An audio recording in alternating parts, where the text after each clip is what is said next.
Strange Black Beats.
In shadows deep, a world in pain, lost and broken, caught in the rain. Then a whisper, a gentle breeze of love unending, meant to appease. Yahweh's promise, a light so bright, to pierce the darkness with holy might.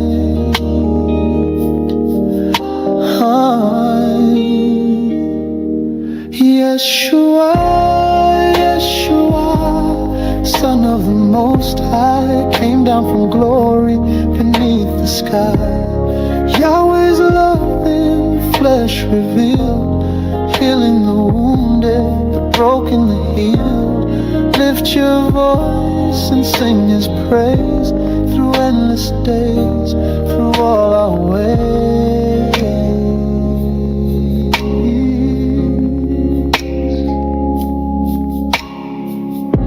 He walked among us humble and true, spoke words of wisdom fresh and new.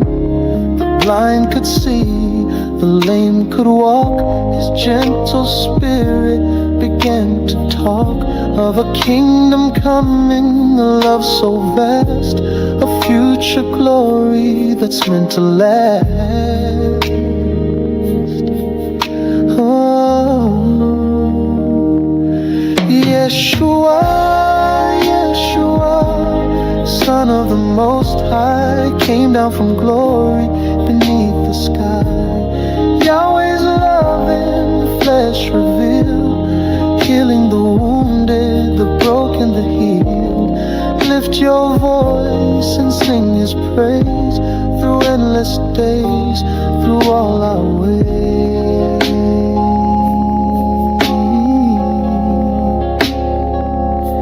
He bore our burdens, our sin and shame. Upon the cross, He called our name.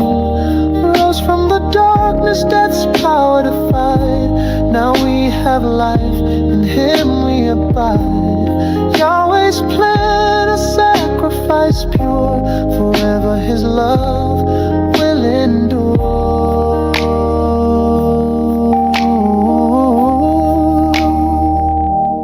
Yeshua, Yeshua, Son of the Most High, came down from glory beneath the sky. Yahweh's love in flesh revealed, healing the wounded, the broken, the healed. Lift your voice and sing His praise through endless days, through all our ways.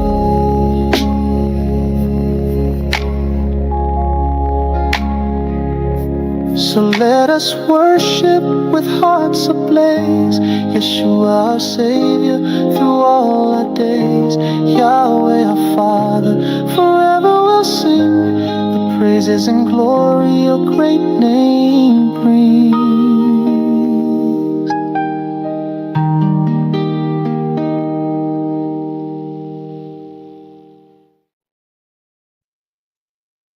Big salute, family. This your brother K. Judah. And I got my beloved sister Wise Society with me today, family. Giving all praise to the Most High Yah and faith in Yahshua HaMashiach. To the beloved Israelite family worldwide, I say peace and blessings. I want to say big salute to my beloved CUC family.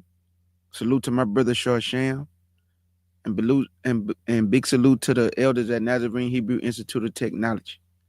And all my beloved brothers and sisters in the chat. As you see the title, How Africans' Diabolical Plan to Steal Our Resources and Cosplay as Black Americans has been exposed. How Africans' diabolical plan to steal our resources and cosplay as Black Americans has been exposed. Anything you want to say, Wise, before we get started, my sister? I just want to say happy new day to everyone in watching this. And I'm glad to just be able to discuss this, because this is what we have to understand about what's happening in this moment in time in history. Absolutely. Wise Society we'll be dealing with today, family. She's going to break down the African Union and also the permanent form of people of African descent. Now, I know that there's a lot of videos on YouTube. Our brothers and sisters are touching on different things. But Wise Society gonna go all the way back to the foundation. And she's gonna break these things down for you, family. So if y'all have any questions for her, any questions for me, because what I'm gonna do is after she break all this down, I have some very important questions that I want to ask to the assembly, to the congregation of Israel. Because I've been getting a lot of comments from people asking me certain things that's going on within this awakening, and I deal with that later. But we're gonna let Wise Society handle her business first to show you the foundation of these things and what's going on as far as the African Union go, and what's going on with the permanent form of people of African descent. So, Wise, whenever you're ready, I'm ready. I'll open up the windows and I'll let you handle your business. Thank you, Brother K. Judah. And before we go into the information that I would like to share, Okay. I want to just say that, there's a lot of information going out there, a lot of videos being made, and those being made quickly. And I want you all, when you watch those things, to consider what's being said. Also, make sure you do what I tell everyone to do: fact check. You can even fact check as I'm talking about these things, look them up for yourself so you can see the source of information. With regards to policy and law, and most of you guys know me as Wise Society on my YouTube channel, but professionally and by degree, this is what I do, right? And so I'm used to being able to look at things and know where to go and find the origins, purpose, and the power that they have to do what they say or people are claiming that they can do. So with that being said, I want to start out with talking about the origins of the African Union, how they established themselves, and then we're going to move into whether or not they have the power or jurisdiction or even the authority to make claims on our behalf, and who gave them that power and what we can do to fight back. Absolutely, my sister. In the words of Wise Society, let's get it. Let's get it. All right. So if you want to start with the first. Absolutely, I got you. Here we go, right here. Matter of fact, let me know, Wise. I'm gonna bring it in close for you. There you go. All right. So as you guys can see, this is a document, the U.S. Department of State, and this is the African government website. Okay. And as you can see, this particular section of the state government has been archived because the African Union, as it was established, was the organization of African unity. Okay. So it used to be the OAU. It was officially launched, and you can go down a little bit. It was officially launched on July 9th of 2002 in Durban, South Africa. The AU was. And Okay. the AU, what is a successor of what you see on the screen right now, the Organization of African Unity, which was created in 1963. Okay. Now, when you think about how long they've been having this discussion, right? And now it's at the forefront because the AU has declared itself, the leader in driving the reparations narrative and conversation for 2025. That's why you're seeing more of who they are and what they're talking about. But just know that they have not just existed in 2025. The OAU was who they were in 1963, and then in 2002, they became the AU. Okay, the organization itself was created by heads of state, similarly to, when you see like the European Union or other types of entities that exist between heads of state that then collaborate globally as one entity. That's what the AU is. That used to be the OAU. It was established through what we call a Constitutive Act. So that just means that, internally they made declarations and created a constitution with articles and sections to talk about their function, what they will be working on, what they won't be working on, what to happen if conflict comes up between the heads of states. All of those things that you would typically see in a constitution are what they did to establish the AU.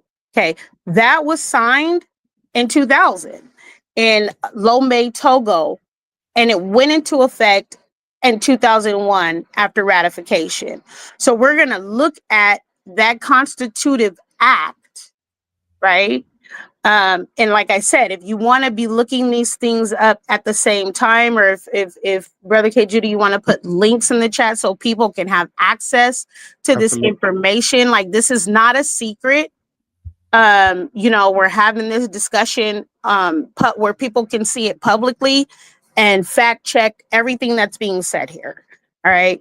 So just so you know, that's how they came into existence.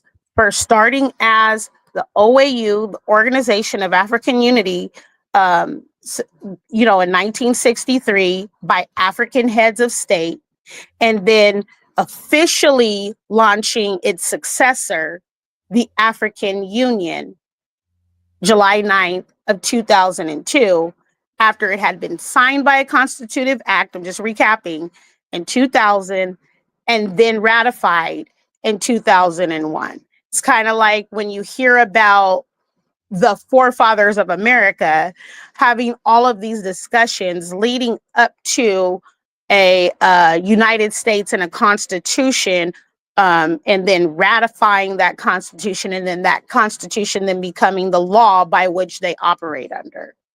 So if you can go to the Constitutive Act so we can look a little bit about what that entails, then that would be good. That's the next one. Absolutely. I want to ask you a question. When you look at this list of names, where is our representation? Well, it was never meant to represent us, and we're going to talk about that, right? Because this is an agreement between African heads of state. So this agreement has nothing to do with us. That's just the bottom line. I mean, if you look at it, you'll see it for yourself. This isn't about us having a democratic seat or power position in their union, because we aren't in Africa and we're not in part of the African heads of state. Absolutely. So it's good to note that, right? Facts. Mm-hmm. And I think if people have questions, to put them in the chat, because I don't want to miss it if I'm going through a document and I don't see it, then Brother K. Judah, just please let me know, so that I can answer questions accordingly.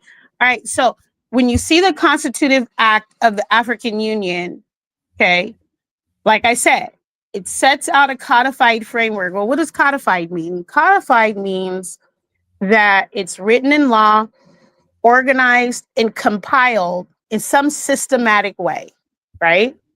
When we think of it, you know, as far as like, well, how is that relevant to our experience of what we know? If we think of laws, we know that states have laws and they're under some type of code, section, number. And then they typically have a heading like public welfare and safety or public health, right? Education code, family law code, right? All of those things are, you know, written, made into law by whatever the governance structure is, whether that be a Senate and a House of Representatives or a city council or a charter, whatever that may be. All of those things are decided on, compiled, and systematically organized. That's what codified means. Okay. So the Constitutive Act of the African Union sets out the codified framework under which the African Union is to conduct itself. It's very important that you understand that, to conduct itself. And so it was signed again, like I said, in July of 2000, but it didn't really become public law until 2002. So there's a difference between when a law is signed and sometimes you'll see, you know, that new laws come out. Most of those new laws that are coming out at the state level were signed a year or two before they actually are implemented. Okay. So that it makes sense that to me, when I see that these things were, it was codified and signed in July of 2000, but it didn't actually become implemented until around 2002. That makes sense because that's typically the flow of law. All right. And as you can see, that was done in Lomé Togo. Okay. It entered into force after 2/3 of the 53 signatory states ratified the convention, just like a constitution, on May 26, 2001. So when a state ratifies the Constitutive Act, it formally becomes a member of the AU, kind of like BRICS. Everybody's not a member of BRICS. Nope. They had to agree, you know what I mean, to its Constitutive Act, whatever it did to codify its framework. Go ahead, brother. Oh no, I was just agreeing with you about BRICS. Everybody is not a member of BRICS. You're absolutely correct. Right. And so the people that are signatories, meaning they signed on to the Constitution, the Constitutive Act, are the ones that are under its jurisdiction and the ones that have a democratic vote, right? So those 53 signatory signatures states, those states, and when we're talking about, I want to make sure that I make this clarification. So when we're talking about global laws, right? National, when they talk about states, they're not talking about states in the way that we see states. Like we think of the U.S. having all of its states, but a lot of times when you see the word states in international law, it's referring to countries. Okay, but here, because we know that these are the states within Africa, in the continent, then you understand those signatories on the list that you saw before, right? Does that make sense? Absolutely. Okay. So sometimes when you hear the word states in international law, I want you just to be aware that that generally means countries, and not states in the sense of, you know, me being in California versus you being in Texas, right? Now, all 55 signatory states have ratified the document, with South Sudan and Morocco ratifying as the last African states. Okay. Now, if you go down, we're going to look at what the objectives are. And, you know, I like Wikipedia because it provides information in a comprehensive way where you can check the footnotes, check the documents, and refer to all of this stuff. So it just basically goes through a lot of data, compiles it, and then, you know, organizes it into one place, right? However, you can't always find everything this way, so you have to look things up on their own. All right, so here's the objectives. And I think it's important that we look at, these are their objectives, right? These are their objectives. To achieve greater unity, cohesion, and solidarity between the African countries and African nations. To defend the sovereignty, territorial integrity, and independence of its member states. Okay. To accelerate the political and social economic, sorry, I was about to say economical, social economic integration of the continent. All right. So right now they're talking about how they're going to have relationships with each other, right? Along social political lines within the continent. They have every right to form a union to do all of these things within their territory, right? Right. So then they can promote and defend African common positions on issues of interest to the continent and its peoples. And I want you guys to remember that number 4, because number 4 is what they utilize to make claims internationally about its peoples. Okay. So number 4 of their Constitutive Act is what they use to assert themselves in this reparations argument, because it says right here, to promote and defend African common positions on issues of interest to the continent and its people. And they have determined within themselves what that means. Mm. Okay. So number 4 is very important. And I just want to make sure that I say it again. This is what they're utilizing to give them ownership over the conversation and then move forward into this international push for reparations. And we're going to talk more about that. What does that look like when they're saying there needs to be a global reparations fund? Okay. Now, number 5, to encourage international cooperation, taking due account of the Charter of the United Nations. This is very important too, because although they're not a product per se, I'll call it that, or an entity of the United Nations, they're extremely united with the United Nations, partnering with them. Especially like it says here in the Universal Declaration of Human Rights. Now, for the Universal Declaration of Human Rights, oftentimes you'll see it quoted with its abbreviations, UDHR, and people talk about, human rights in a way that they really don't understand that the Universal Declaration of Human Rights is really a good mission statement, because without member states of the United Nations, meaning countries, agreeing to the Universal Declaration of Human Rights and signing treaties, it's not enforceable. So we can come and say we have the right to something every day of the week. But if it really has no teeth because it's not enforceable, then it's just a good sounding mission statement where we would like to see things be.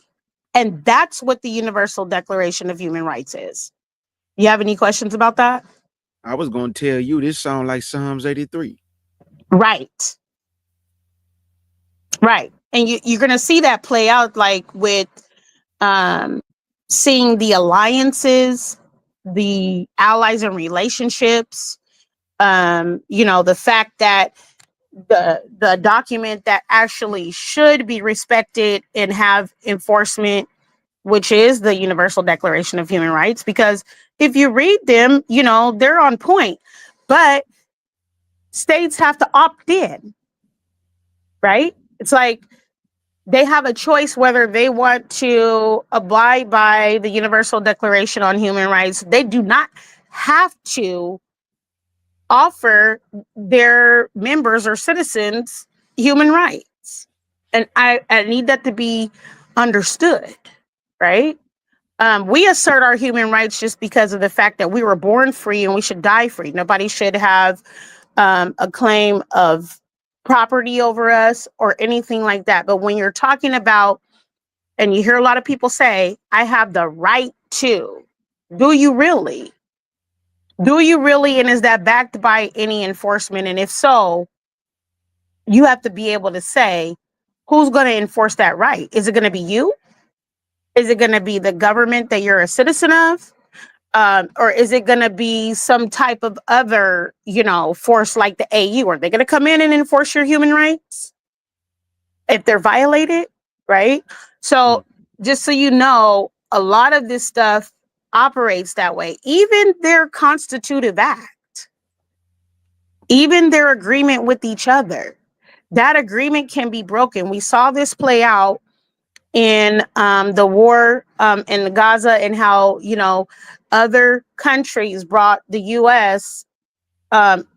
Israel to The Hague. And then The Hague said, you must not do, but it was ignored, right?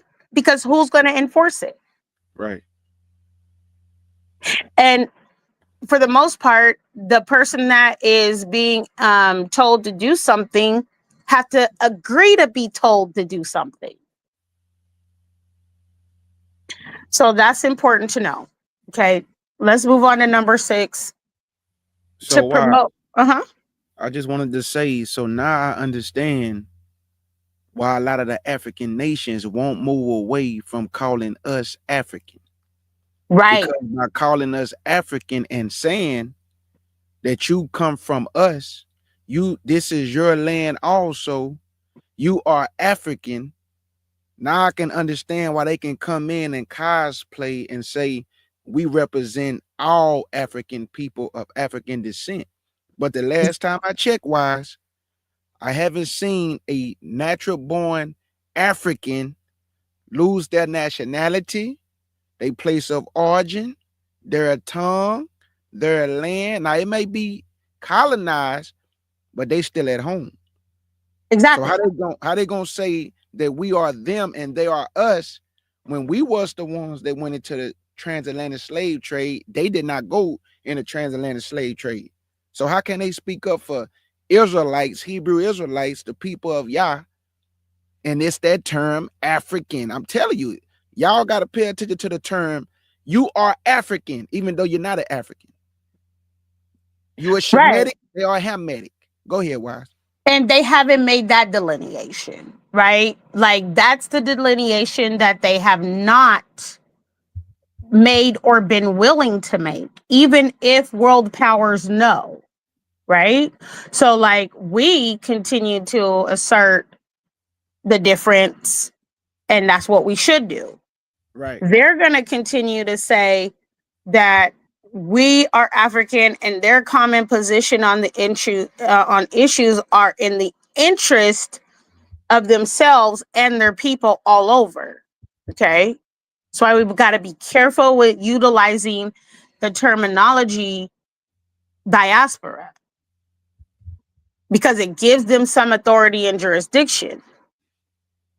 Now, I was going back to the list of what's in its constitution, and I'm on number 7. So the Constitutive Act, basically, like I was saying, is number 4 is the most important because that's how they assert dominance and the narrative about reparations.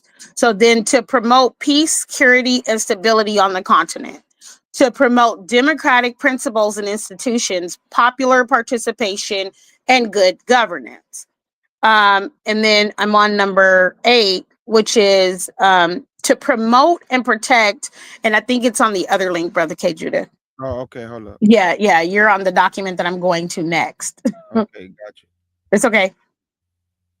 So on the Wikipedia link, Hold on. You still on the Wikipedia? Okay, I got you. yeah, I'm reading off of the constitutional aims Okay, under gotcha. their act. Let me go back. Okay, right here. I got you. Okay. Mm-hmm. Let me go back down to the numbers. Okay, here we go.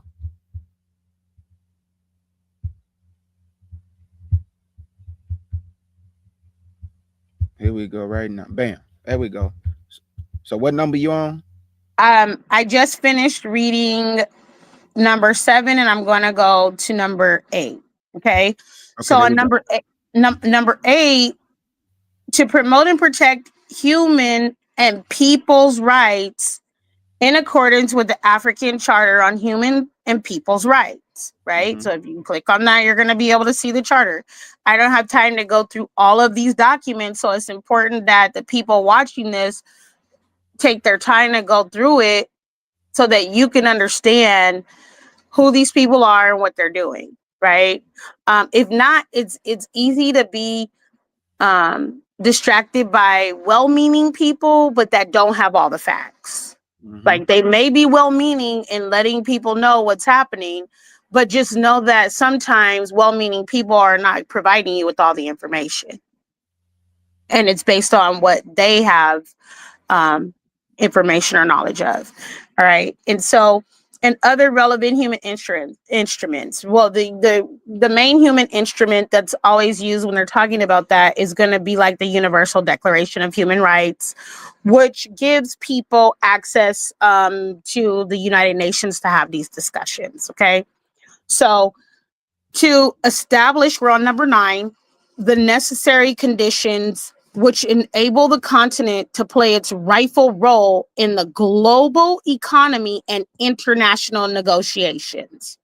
So they have established themselves the necessary conditions to enable them to have a role in the global economy and international negotiations. Okay. Then we have number 10. Now, a lot of times you'll see the product of number 10 happening, sustainable development, trying to get people to invest in infrastructure, trying to get people to move to the continent, right? That's all a part of their sustainable development goal. Sustainable development at the economic, social, and cultural levels, as well as the integration of African economies. That would be BRICS, right? They're signing on to BRICS as to promote their own development and economy, which, hey, they have their continent. That's what they want to do. They can do that. They just can't claim us while they're doing that, right? So we got to make that clear. Now, number 11, to promote cooperation in all fields of human activity to raise the living standards of African people. That's when we're talking about living standards, it's like quality of life, right? Typically was in living standard domains, has to do with housing, education, workforce, healthcare, and other social conditions that are necessary for people to thrive. Okay. So they want to raise living standards of the African peoples. That's fine too. They signed on together to do that. That's what they should be working on, how they're going to do that to make sure their people have a quality of life, all right, on their continent. Now, number 12, to coordinate and harmonize the policies between the existing and future regional economic communities for the gradual attainment of the objective of the union. So you got to solidify their financial position, right? Their economic power in order to continue to meet the goals that we're reading. These are sections within their constitution of their union. Okay, that's what they agreed to do. And then number 13, to advance the development of the continent by promoting research in all fields, in particular in science and technology. Okay, you'll see things in the US Constitution about arts and science, kind of the same thing where you get your medical research abilities from. Medical research protected under arts and science in the Constitution of the US. Medical research probably protected under this number 13 of their act in science and technology. Okay. And then number 14, to work with relevant international partners in the eradication of preventable diseases and the promotion of good health on the continent. So a lot of people say, well, what is Bill Gates doing in on the continent? Well, the continent has agreed to work with relevant international partners for the eradication of preventable diseases, right? Y'all heard that? Y'all heard Yeah. that, family? They have agreed. Mhm. They have agreed. Just like keep that in mind what she just said. They have agreed to allow this to be. So, but they telling us, and wise, just let me say this. When you think of BRICS, it's just like what the European Union did. When they signed the Treaties of Rome, it was to bring all of Europe into one common market. So the trade of services and goods can flow through that market. It's kind of like what BRICS trying to do. It's the same thing, bringing nations together. The same thing like the European Union, family. The only difference is the European Union and BRICS are not the same. It's not the same. Because the European Union is the nations that can power of the European Union. BRICS have different nations, not the European Union. The European Union have nations that are European Union nations. That's why in Revelation 13, what did he say? These 10 had 10 crowns on their head. These was 10 European leaders that come from Europe, the European Union, which was created by the European nations. signed by the treaties of Rome. So when we tell you that the Pope is the Holy See, that's exactly what we mean. Right. He's the head of all of that. Go ahead, Wise. No, I mean, and if you think about it in the sense of, you know, these denominations that exist, churches that exist as denominations, no matter what they try to say, they're still under the papal supremacy of the Pope. Facts. I mean, they can try to separate themselves however they want, and they can talk about how Martin Luther, you know, put a declaration on the door, whatever. That's fine, and it sounds good, you know, when they're saying it. But at the end of the day, the papal supremacy still rests with the Pope, and they gave him the ability to do that. Yep. Right, and continue to do so, operating under umbrellas or denominations as churches.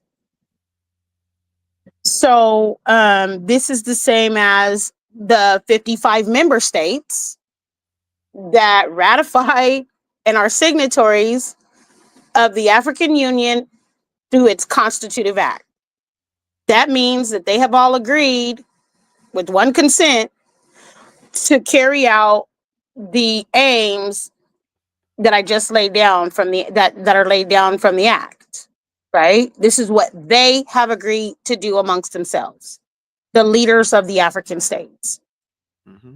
So before we go to the next document, I just want to see if there's any questions about that. If people understand their origin came from originally being the OAU, Mm-hmm. and now through a constitutive act, they're the AU. Yeah, I'm looking in the chat now to see if anybody have any questions. I don't see anything right now. They're just communicating with one another. Okay. Well, that's a good thing. Absolutely. All right.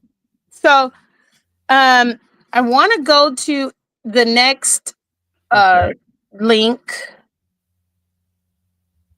Is that the one that I was on at first, right? Yes. Uh-huh. Okay, got you. Let's get it. I want y'all to know this, family. We are told, even though our ancestors before us, they left inheritance for us. They fought, they bled, they created prominent communities and everything for us. Showed us the way to do it. You know, how we can work together as a people. Guess what they tell us? Man, why you want to do that in America when you can come to the continent and do that? It's no difference than when they was in a Babylonian captivity. What did he tell them? Build houses, plant vineyards. But you know what the Israelites tell us today, who got a love affair with Africa? Man, won't you just go to Africa and build? Why you want to build in America? Well, our ancestors built in America and nobody said nothing about that. But because they have a love affair all of a sudden with this continent, that I'm going to prove to you today, it's not your homeland. It's not. It was given to the sons of Ham, not you. You were sold from the sons of Ham's land, and now they telling you to come home. Come home where? Where are you going? Do you know where your land at over there? They're going to show you, or are they going to charge you for your own inheritance? Think, people. The Most High is not going to charge you when he give you your inheritance back. He going to just give it to you what was passed down from your father's fathers to you today. But when you go over there in they land, you got to pay for land. You ain't going to have to pay for your inheritance. Just think about that. And then remember, Brother K. Judah, I was having this conversation with you about my thoughts around currency and us, you know, obviously having a US dollar right now. But if we look at our ancestors, Abraham, Isaac, and Jacob, we look at Abraham was a wealthy man. Yes, he was. Okay. Right. And that wasn't in fiat currency of US dollar, printed paper. Solomon had wealth. David had wealth. Where is the wealth of our ancestors? Right. I've asked that question because, you know, even Queen Sheba noted, or there was note of wealth, the amount of vast wealth between Queen Sheba and Solomon. Where is the stuff at?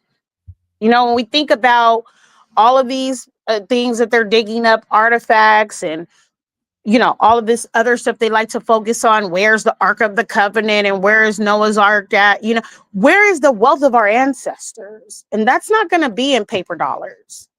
Nope. And how much does that amount to today? Right. And so at some point we had to think of, are we supposed to be making the demand to give us our ancestors' stuff back? That's just a thought.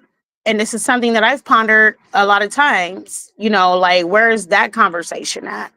Anyway, let's go. Why? I just want to piggyback off what you just said. Look at what you just said about where's our ancestors' stuff at. And that's what we mean when we say Yah is going to bring all the forces of the Gentiles, our real wealth, as you just said, our gates will be open. And he said they will bring all the wealth of the Gentiles. What they took, they will give it back. Like she said, it's not in paper dollars. But I want you to notice this.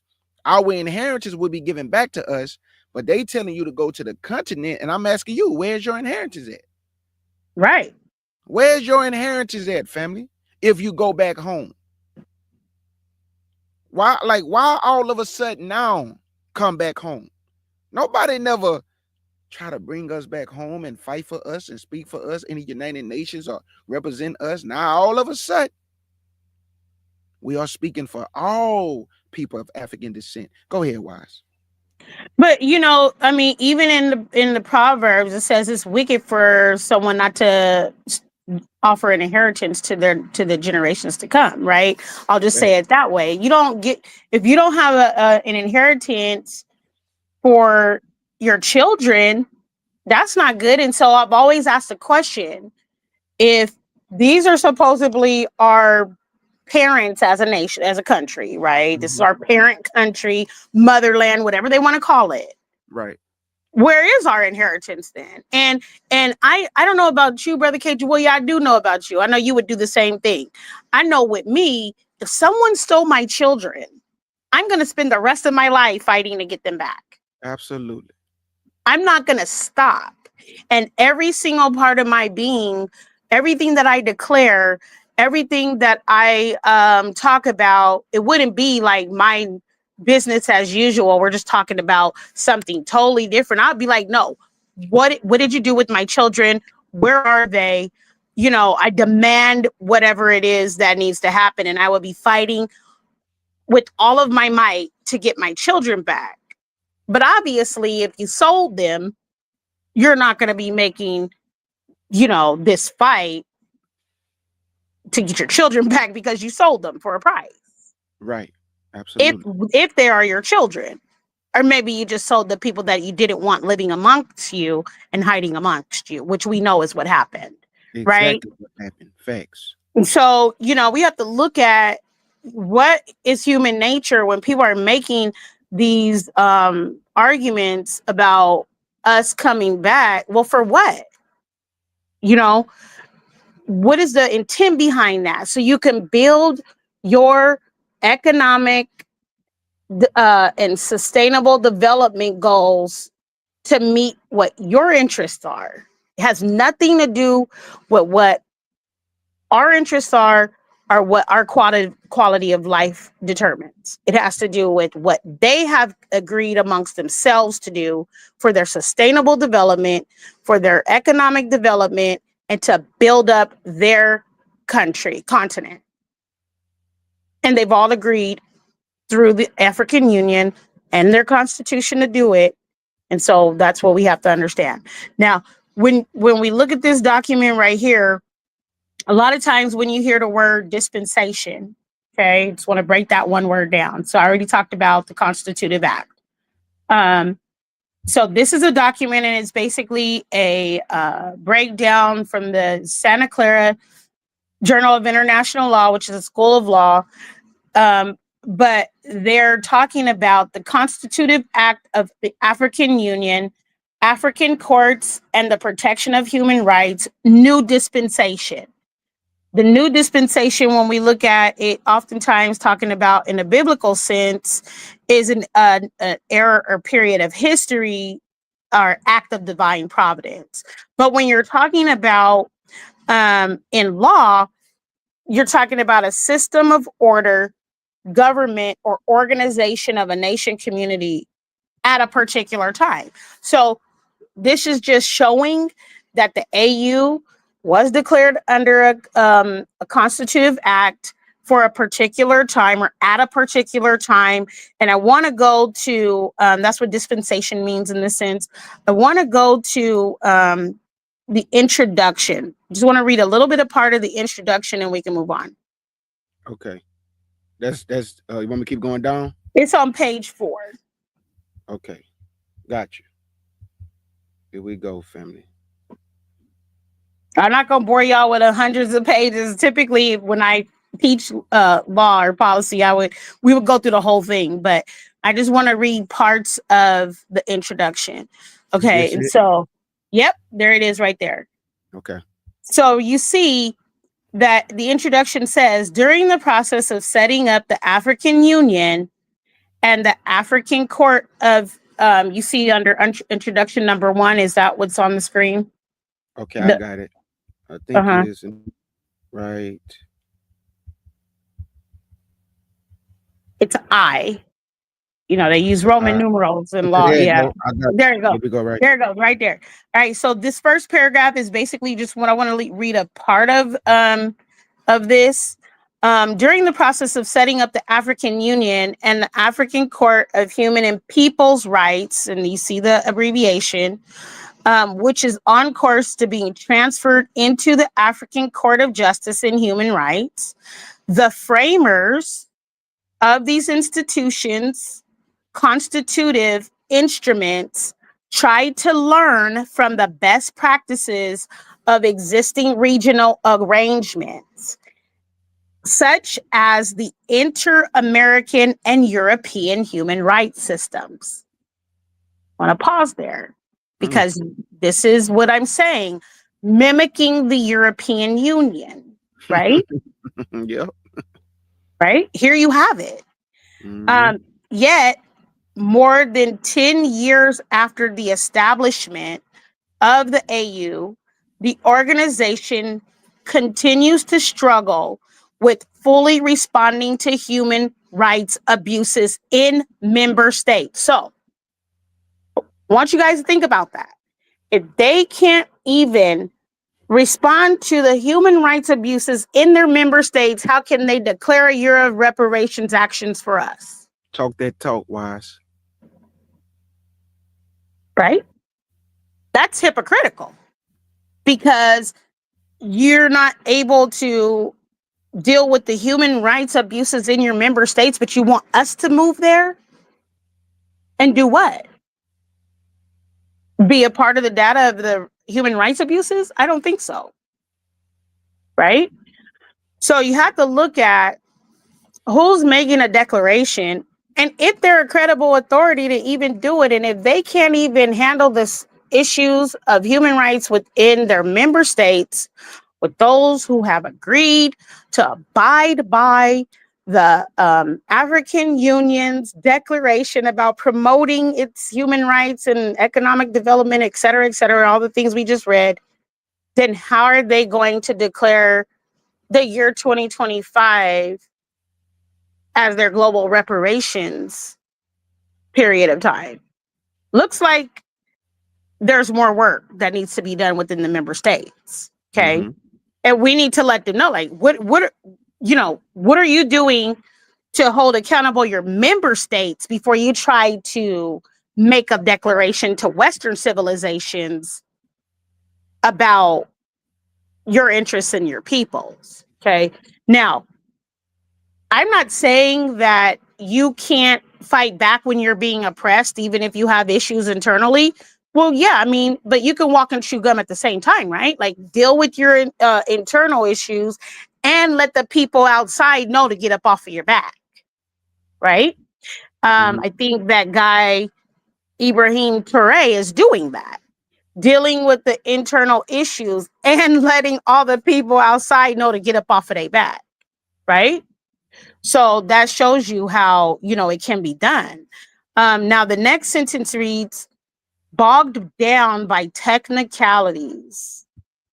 the ACH, the African Court of Human People's Rights, has not been able to tackle urgent human rights issues as it remains handicapped by instruments that do not allow it to proceed to the merits of most cases. So when you hear people talking about corruption, and when they have, within that continent, they have no recourse to fight for themselves, you see this also declared in this international law study, right? That's what they're saying. It is, our experiences with law and the government ain't matching what the government is saying that they actually do and protect. There's a problem there, probably some corruption and hypocrisy. And so I just wanted to point that out. And then I'm going to read about one more sentence. Let me see. Uh-oh, I went up too far. Sorry. I'm looking at it. Okay, so bogged down by technicalities. And a lot of times those technicalities are over the constitutional thing itself. We see that carry out here, right? There's fights within Congress, right? Happening all the time, or the executive branch, the judicial branch, and the legislative branch. Like, we see those things about who has jurisdiction over what, and can this executive order be issued by the president, or does it violate states' rights? Those are the kind of technicalities that they're probably talking about. Typically, when we're talking about law, we're talking about those types of technicalities. Okay. All right. So the African Commission on Human and People's Rights remains largely insulated from the African Court of Justice and Human Rights because it has hardly taken advantage of the principle of complementarity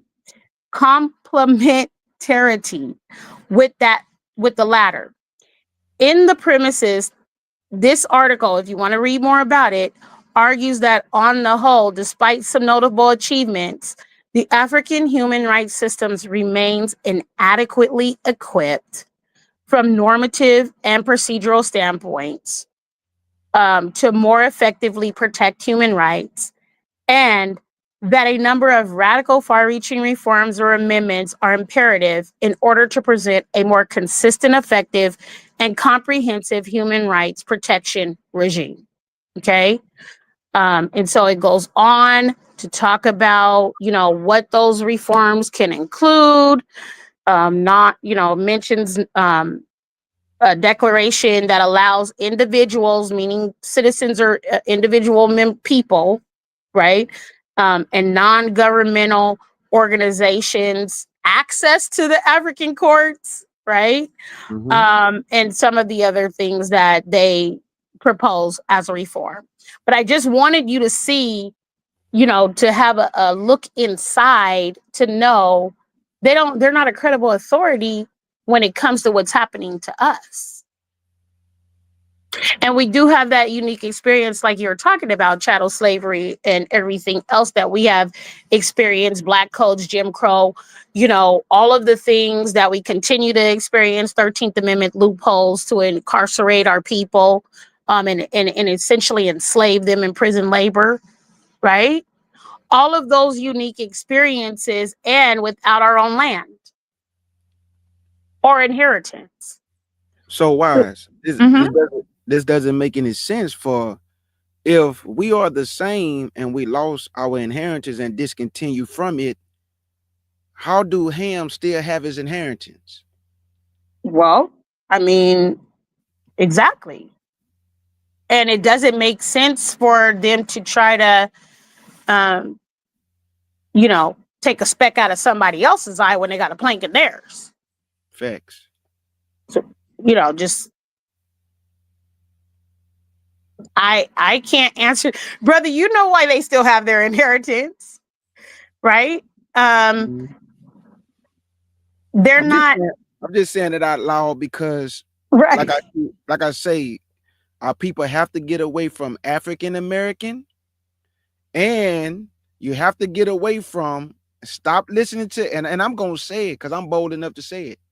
Stop listening to these Israelite teachers tell you you are a Pan-African Israelite. You are a African Israelite. How is that defined? How do you define a African Israelite?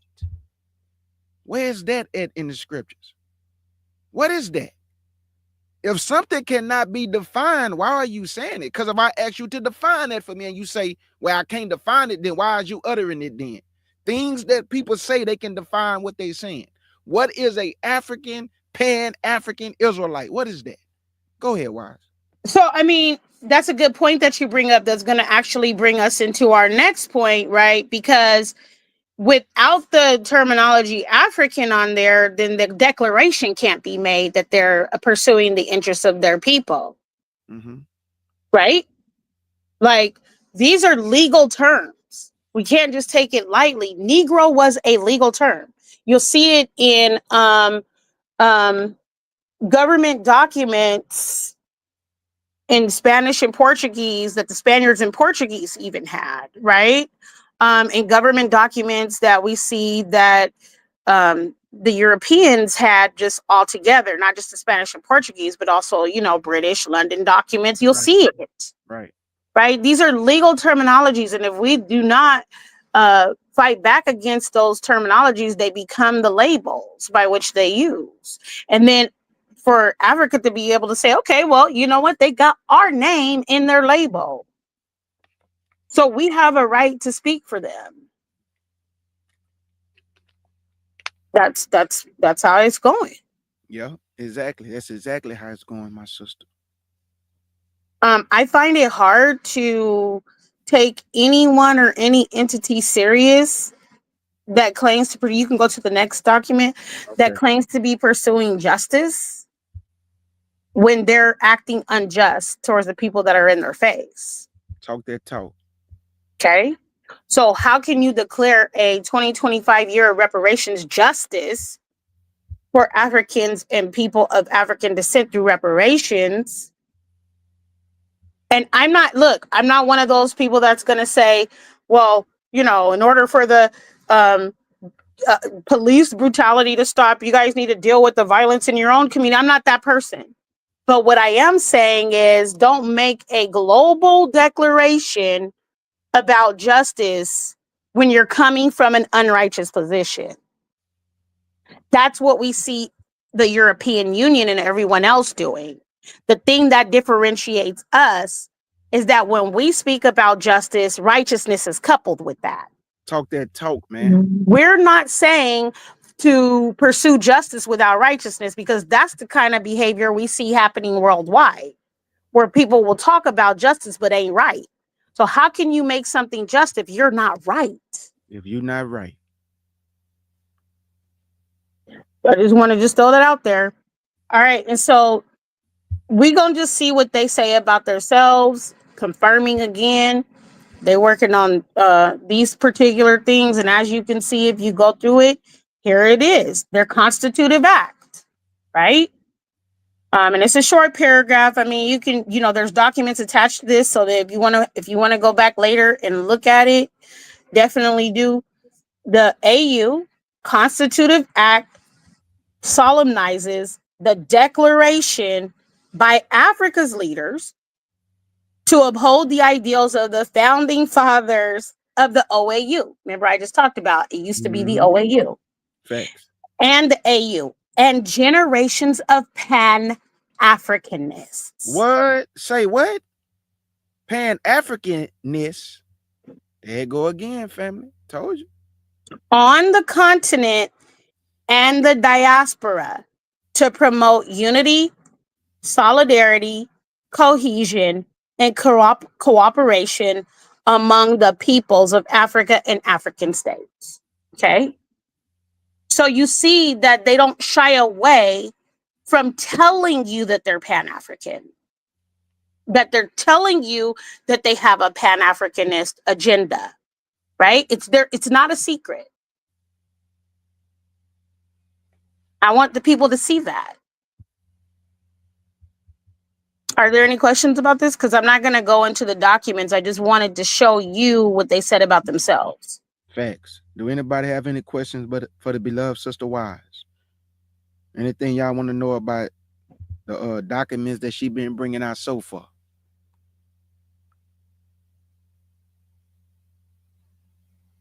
Because like she said before, even though we in America, they have taken upon themselves to speak for all people of African descent. And they even included us in that, that sixth region. Even though we not on the continent, they still speaking for us. Even though we all the way over here, doing what we have to do for our people. And I want to say this, I am not talking to the Hebrew Israelites scattered to all the various places, whether that's the Caribbeans, whether the Afro-Latinos, whether that's the people in the UK, whether that's the people on the continent. We're not talking about our brothers and sisters. So you don't have to keep writing me comments talking about the Israelites on the continent. I know they on the continent because that's where they were sold from. We're not talking about our brothers and sisters. Wise is talking about African member states. These are not Hebrews. These are not Israelites that are speaking on our behalf. But you know what, Brother K. Judah, I'm trying to figure out, and you have a lot more patience than me, and y'all pray for me. Look, I'm trying to figure out why people are still asking that question, right? Because if you know who you are, then that question shouldn't keep coming up about, are we talking about the 12 tribes scattered? No, we're not.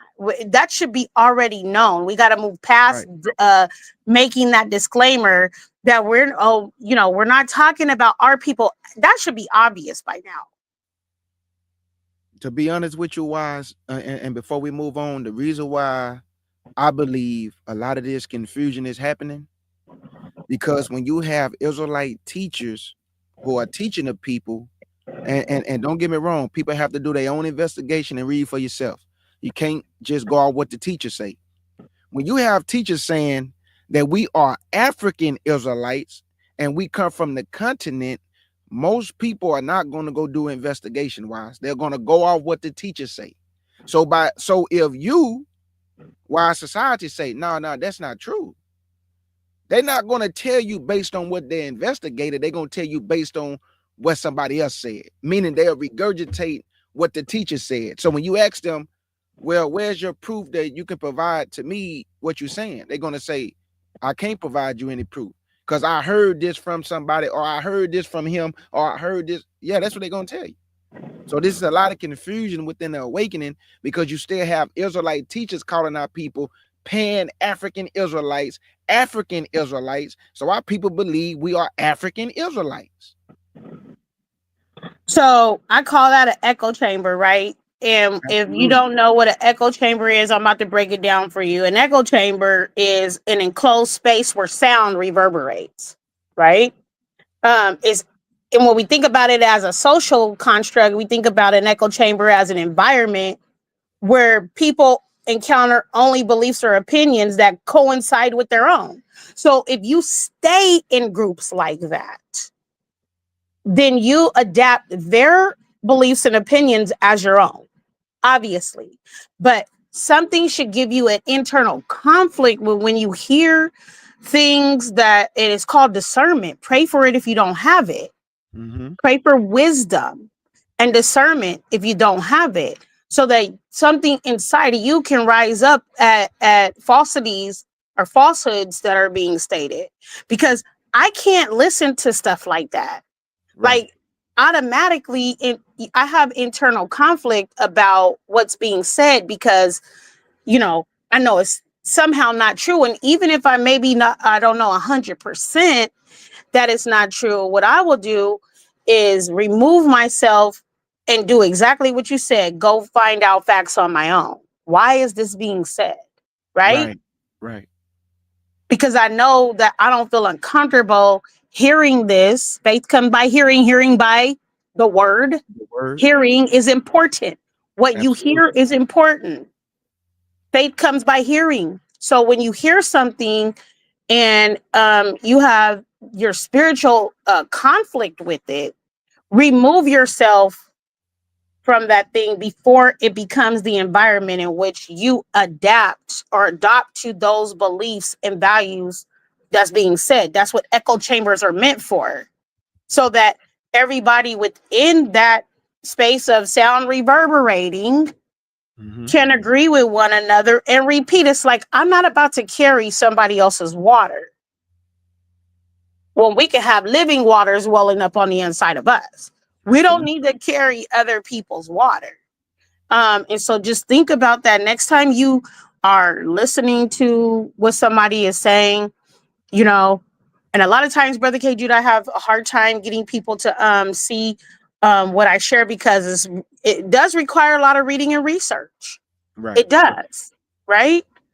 And it ain't always exciting. Sometimes it may be boring to people that didn't really want to know very much about law or history or, you know, these codified things. But this is how they control the narrative, through the codified things. So it's nothing but a joy for me to be able to share this information, and hope that the next time somebody hears an argument coming from the African Union, I have broken down enough information for you guys to know they ain't got the clout or the power to carry out what they're saying that they want to, right? It's just another internal arrangement with where they ally with our common enemies and do this thing. And we see that scripturally being played out before us. Absolutely. Okay. Absolutely. Now, here's one of the ways that you see them partnering. You see it. If you can't believe, look, I tell people all the time, if you don't know how to listen effectively, at least trust your eyes. You don't have to be able to read to see this picture. Right. Right? And what do you see?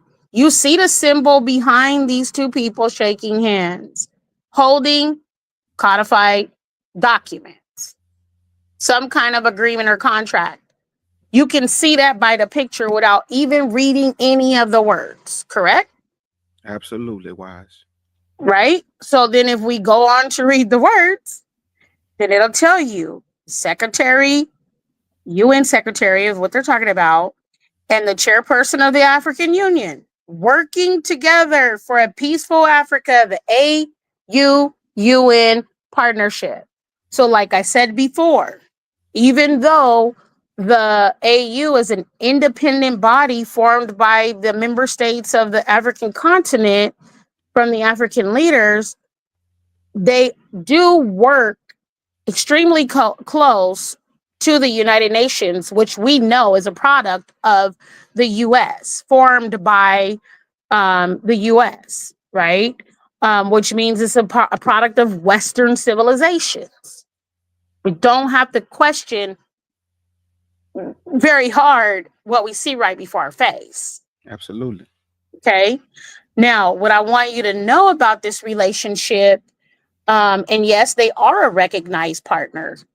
I took you, this website belongs to the United Nations. This website shows that the African Union is a recognized partner of the United Nations. And as you can see about what they're saying that they work on, they collaborate on peace operations, including hybrid missions. That's kind of ambiguous. What are those hybrid missions, right? And you know, they worked on frameworks like the 2006 10-year capacity building program, the 2017 joint AU-UN framework, peace and security, the UN Security Council resolutions, that all reinforce their collaboration. And it's like I said before, in order for the Universal Declaration of Human Rights to work, countries have to opt in, right? And then once they opt in, there's treaties and different things that they sign in agreement to either the whole of the Universal Declarations or parts of it. And it would be interesting for you to research on your own when you have time, how many of those Universal Declaration of Human Rights agreements has the U.S. supported? Have they signed on to the treaties? Because you'll find out that they really haven't declared agreement with the Universal Declaration of Human Rights. The US, who created the UN. So that's a whole other can of worms. Those partnerships are, again, based on mutual support. And, you know, that's just what they do, right? They're legally independent, but that's what they do. So I wanted to show you guys that so that you can see that there is a partnership with them. And that authority, again, goes back to number 4 that we saw in their Constitutive Act, to intervene in member states on behalf of their interests and the interests of African peoples. So that's going to tie us into our next point. Go ahead, brother. You know, he say, when they say peace and safety, and I noticed that they always talking about peace, peace, peace. Always talking about peace. But but when you look at these nations that come together to form these unions, I don't see peace. There's no peace on the continent. They fighting right now. They're in debt. What they gonna give you when they're in debt to China? What they gonna do for you? And then when you go over there, you can't just move around freely. Now, people like to say, well, you can't move around freely in America. I move around freely. And nobody bother me when I move around. Yeah, but that's their land, right? Their country that, yeah. It's like, you know, it's a little bit different. You know, like, so I don't understand how you are there, but you're trying to speak for us here. And your plight is different than our plight, but you are speaking on behalf of a people's plight that you have not experienced. Now, have you been colonized? Yes. Have you went through some things? Yes. But the curses in the Bible don't apply to you because you have not lost anything. You at home. You are at home. What are you talking about? People of African descent, people of the diaspora. You ain't go through that. But you claiming that and holding on to that based on what? Based the on benefits that they can get from it. Benefits, and based on how we look, wise. They say we are brothers and sisters, and you can't tell an African from an Israelite. And I don't even want to deal with that part. I want to deal with the part. I don't believe, that's not true. You could, okay. Yeah, go ahead. I can tell the difference. None of my mama, my 6 sisters, nobody in my family look like a Hamite. I'm just keeping it real. Nobody. Yeah. I don't look like a Hamite. Why society don't look like a Hamite? My afro don't. You know what? I'm just gonna leave it alone. But let me go ahead and get to your next point. I was gonna say my afro don't even look like the Hamite's afro. So anyway, I want to show you something though before you go to the next page. And this, I didn't give you a link for this, but I want people to know this. Okay, so you see where it says in the second paragraph, in January 2015, I think you already have a part of that highlighted, right? Agenda 2063. Right here. I got you right here. Okay. So if you guys were to go to look this up and you look up Agenda 2063, you'll be able to see the document in its entirety, right? And signatures at the bottom. I like looking at these documents because I want to see who signed, who agreed to what. And you know, but I want you to know that further down, they talk about their 2030 agenda. Their 2030 agenda, I know like it sounds like, you know, it's so close, but even the US has a 2030 agenda, if you didn't know that, right? So if you want to show the people this, you can go to the Google, and if you put in healthy people 2030, you'll be able to show the US's 2030 agenda. That way people can see what it looks like from where we're at, right? So oftentimes this is just what countries do. They create these global agendas. They all sign on to a global agenda. I know the global goals are sponsored by Samsung, just in case you guys have seen those before, where Samsung's partnering with, a lot of other corporations to push out the narratives around the global goals. And a lot of times people might think that those are just goals that, the US came up with. No, these are global goals that they all came into a pact and agreement about. Wise, I also made this map big for you. Let me show you, just in case you wanted to touch on this real quick. On this map, that's to the right. I made it super big. So let me get out of here right quick, and I want you to touch on this, if you will, my sister. So let me see. Right here.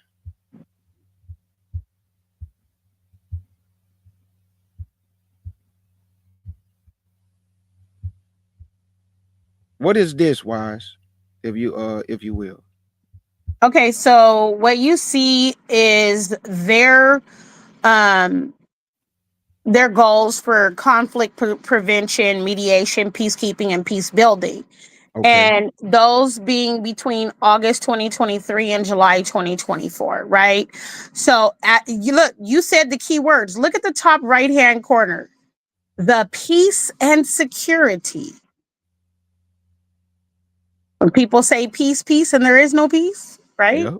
Yep. Peace and security, the words are literally in the sentence.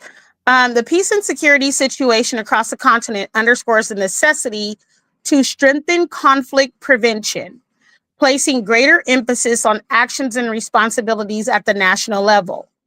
The Security Council helped to adopt a resolution to establish a framework for predictable financing of African Union-led peace support operations authorized by the UN Security Council.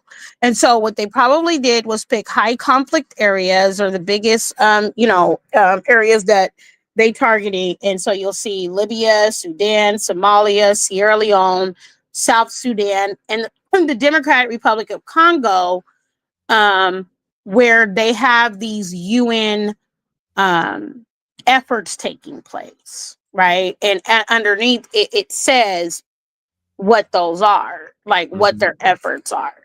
So then if you look on the left, you'll see their policy dialogue timeline more so. Just a synopsis. Right. They had one annual joint consultative meetings between the Security Council and the AU Peace and Security Council, an informal meeting, 9 informal coordination meetings. So you'll see like their timeline of policy dialogue, and then their commitments that were made out of that dialogue. Absolutely. And Wise, I want to bag this up because the brother C. Barron, you asked a very important question. You see this map right here? You see this symbol? This is what we know as the African symbol for the continent, right? When Wise get done, brother, I'm about to expose this. I did it before, but I'll do it again because we have new listeners. What did he ask? Well, he was asking, since we fled into this area, what should we call ourselves? Because, they call us African, right? Even though we Israel. What I want to expose to him and the rest of our brothers and sisters, when you look at this African symbol, we know this to be what they call a continent, right, Wise? Yep. Ask yourself this, and I'm going to expose this. If we fled here, where did we come from? So, I mean, I'm gonna pose it in a more simpler term that I understand, right? How could we leave the continent African and become Negro? Because in the documents that are a part of the Spaniard and Portuguese manifestos, and I've read them, they are in Spanish, but you can translate them nowadays with the technology. Okay. They differentiate the Negro, not the African. Absolutely. Right? Sometimes they do say the Hebrew, but they oftentimes initially would put not the African. So how could... Right. So how could the Spaniards and Portuguese make a distinction, but yet other people are acting like they don't know? And I want you to look at this map, Wise, and this is why they use to make the distinction. This is the map that's called Negro land, right? Right. Why did the Greeks call it Negro land? Why? Hmm. Why is this called? Because your ancestors, when they fled into Africa, they separated themselves from the Africans. Right. They was not African. That's why when they went to get your ancestors to sell them in the transatlantic slave war, they knew exactly who they was going to get. But now all of a sudden, 2025, come back home, my African brother and sister. But they knew you wasn't African when they sold you, and they know you're not African when y'all is waking you up. You are not an African. Just look at the territory. You had to pass all these Africans to get to us, Talk to me. right? You left them there, but extracted us. Okay. So, I mean, that's just the simplest way that I understand. Right. When I look at these maps and I'm like, okay, so that just shows me that you had to go through all of this other territory where the Africans or the Hamites were to get to us. Absolutely. And So you I didn't just want to wanted to say, enslave them, obviously, because they had a deal brokered between, you know, the enslavers. and also, wise, before we move on, the things pronounced against our ancestors was not pronounced against them. They did not have the covenant Right. with the Most High Yah and Yahshua. We was the ones Yah made the covenant with. So if he made the covenant with us, and you say we are brothers and sisters based on the way we look, why are you not going through the things that Yah people are going through? Because we had to learn and relearn, because we discontinued from our heritage. Yah had to take the veil off of our eyes to bring us back into the fold. He woke us up in these last days. You never had to go through this to be waking up, because you always say you Black Americans are the only one who don't have a nationality. You don't know where you come from. You don't know your language, but you know yours though, right? But you know where you come from, right? So you make sure to let us know that. That's how I know we're not African. Let me get out of here. Okay, so you can go. I know. Listen, you're preaching to the choir, in that using that metaphor loosely, but I mean that I get it, right? So if you go to the next link, it's gonna just show you. I just want to highlight something about this picture that you're gonna see. Absolutely. Absolutely. Mm-hmm. So let's open up the window again. Here we go. Is this the one? No, it's the one right before that, but that's the next one that we're gonna look at. So I want to tell people about the Caribbean Okay. I part got of you. that. That's what's coming up next. Okay. Is it the one we was just on? There's two there. Okay, so if you look at AU and UN, it's the second link. Okay. AUNA. Okay, I got you.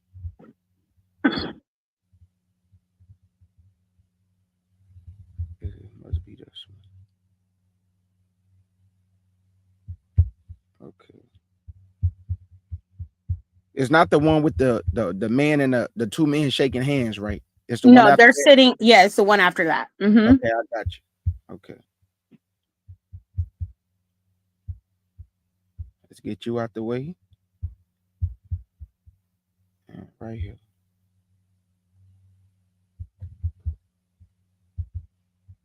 Okay, I got you. Here you go, family. We got it. It's the two women, right? Wise. No, These. it's the two men. So, Oh, the two men, not this yeah, one. is they're not shaking hands, but they are sitting at the table signing a document. Okay, This got one with the two women is the next one. you. Okay, got So I don't know how I could. Um, you. Okay, let me see. if we can't find it, it's okay. We can just move on. Is it called the AU and the UN work group? Okay, it says on the link that I sent, it Mhm. says media.un.org/photo. Talk to me. I got you. Here we go. Okay. Boom. There we go, my sister. Okay. You see him? I got you. Here we go. Yes, yes, I'm yes. glad you're doing it because I would have been. Oh, We no, would you have been good. still on one picture. Here we go.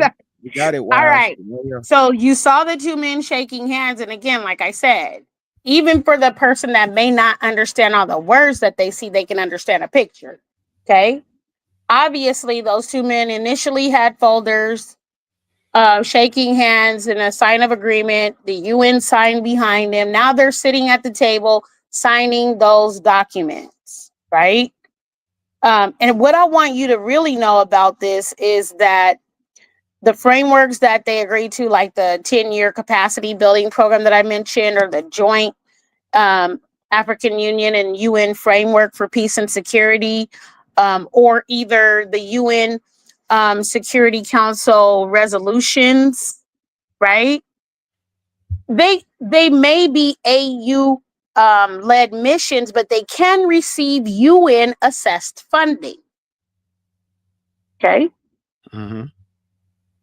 They can receive United Nations assessed funding provided that they are authorized by the African Union and the Security Council, and the UN Security Council.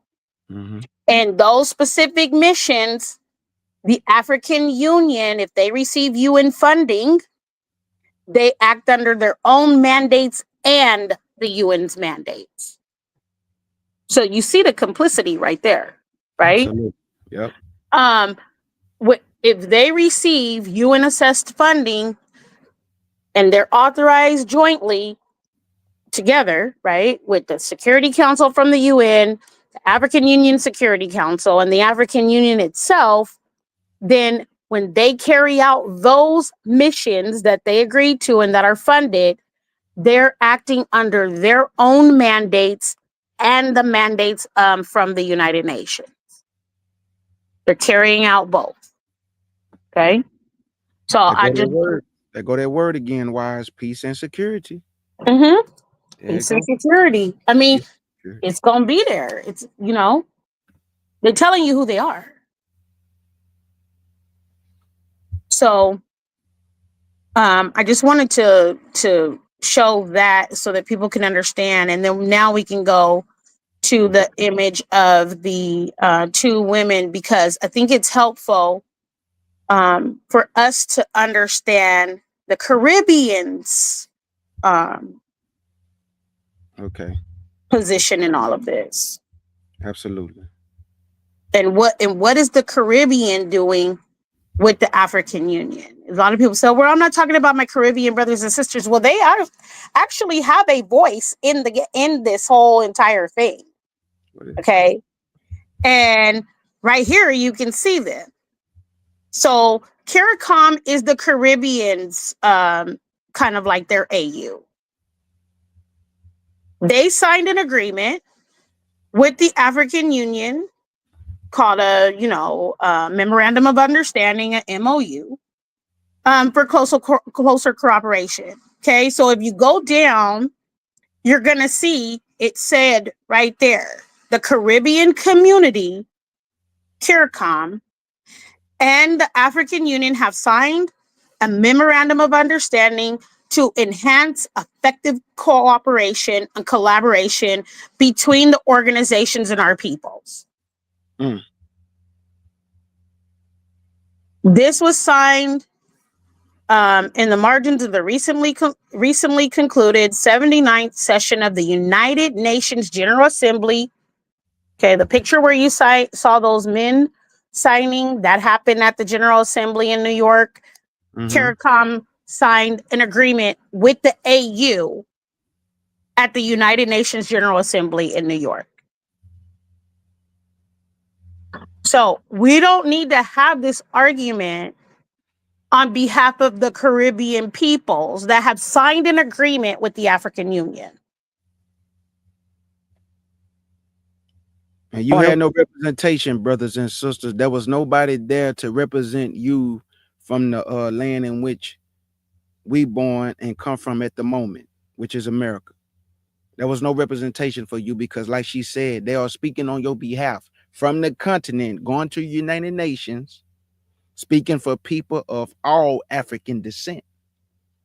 but there's nobody to speak on behalf of what you need here. It's all based on the continent.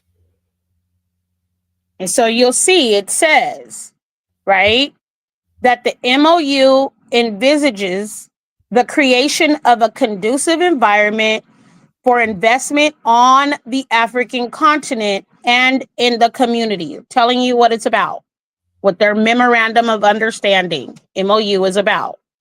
In Right. addition to promoting investments, remember I talked about social and political and economic investments, developments that they're always working on, infrastructure, building up their lands, right? The MOU seeks to deepen relations by creating platforms for closer people-to-people interaction and solidarity by initiatives, including a diaspora, watch that word, volunteer exchange as a framework for associating people with the development. The MOU also outlines modalities, or the ways which they're going to cooperate and collaborate, information sharing, as well as its implementation. So the Caribbean community has already come into a contractual agreement with the African Union. We don't have to wonder about that. Right. Okay. And it tells you who signed it. CARICOM. Okay. Mm. And if you go to the bottom, you'll see they've been working a lot with the continent. So CARICOM is the oldest surviving integration movement in the developing world. It is a grouping of 20 countries and 15 member states and 6 associate members. Mm. And they represent the Caribbean. And why society, even if we was in our natural habitation and our culture and heritage, we had no names like this, family. Mm-hmm. I'm just keeping it real. We had Hebrew names. Even when you look at Abraham Troas, he's not a Hamite. You got to do research on the brother and the place and where they dwelling at. That's where the Israelites are dwelling at. South Africa make up a majority of the 10 tribes in South Africa, which was the land of Canaan, but he didn't go to his inheritance. So a lot of our ancestors, a lot of our brothers and sisters are dwelling there right now. So that's why I say it's good to understand geography, and you have to do your research on Abraham Troas. He's not a Hamite. They know So if you go down to the bottom, brother, I'm sorry, I didn't mean to interrupt you. No, you good. I want you to look at under quick links. So that's some of the work they've done with South Africa and other things that they've done. But I want you to see right there where it says quick links, and there's a charter on the civil society. Okay. Quick links. Okay. At the bottom, all the way at the bottom. At the bottom. It's going to be, yep. Right. You here. see quick links? Yes.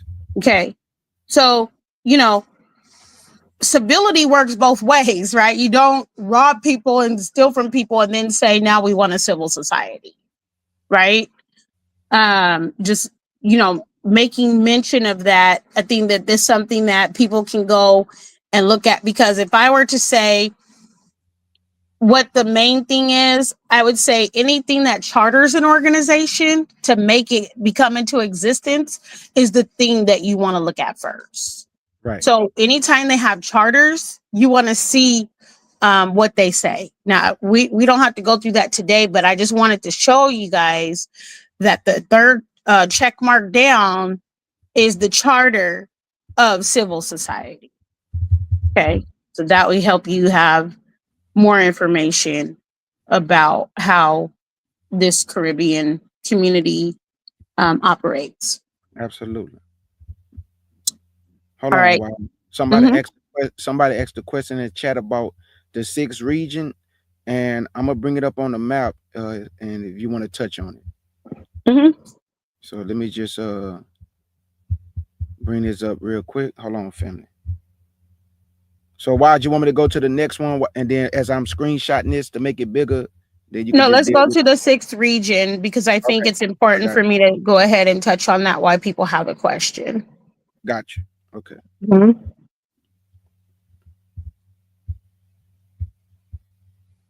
Yo, let me just screenshot this real fast, family.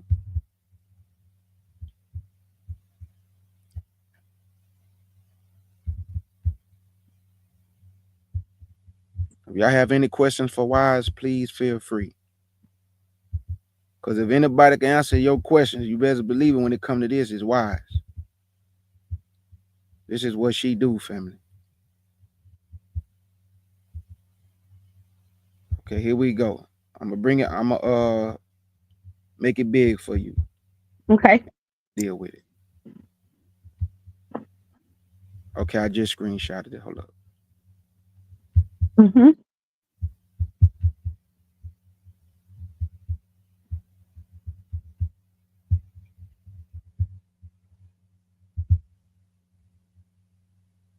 Okay, boom. Let me just make it open up the screen and she'll deal with it.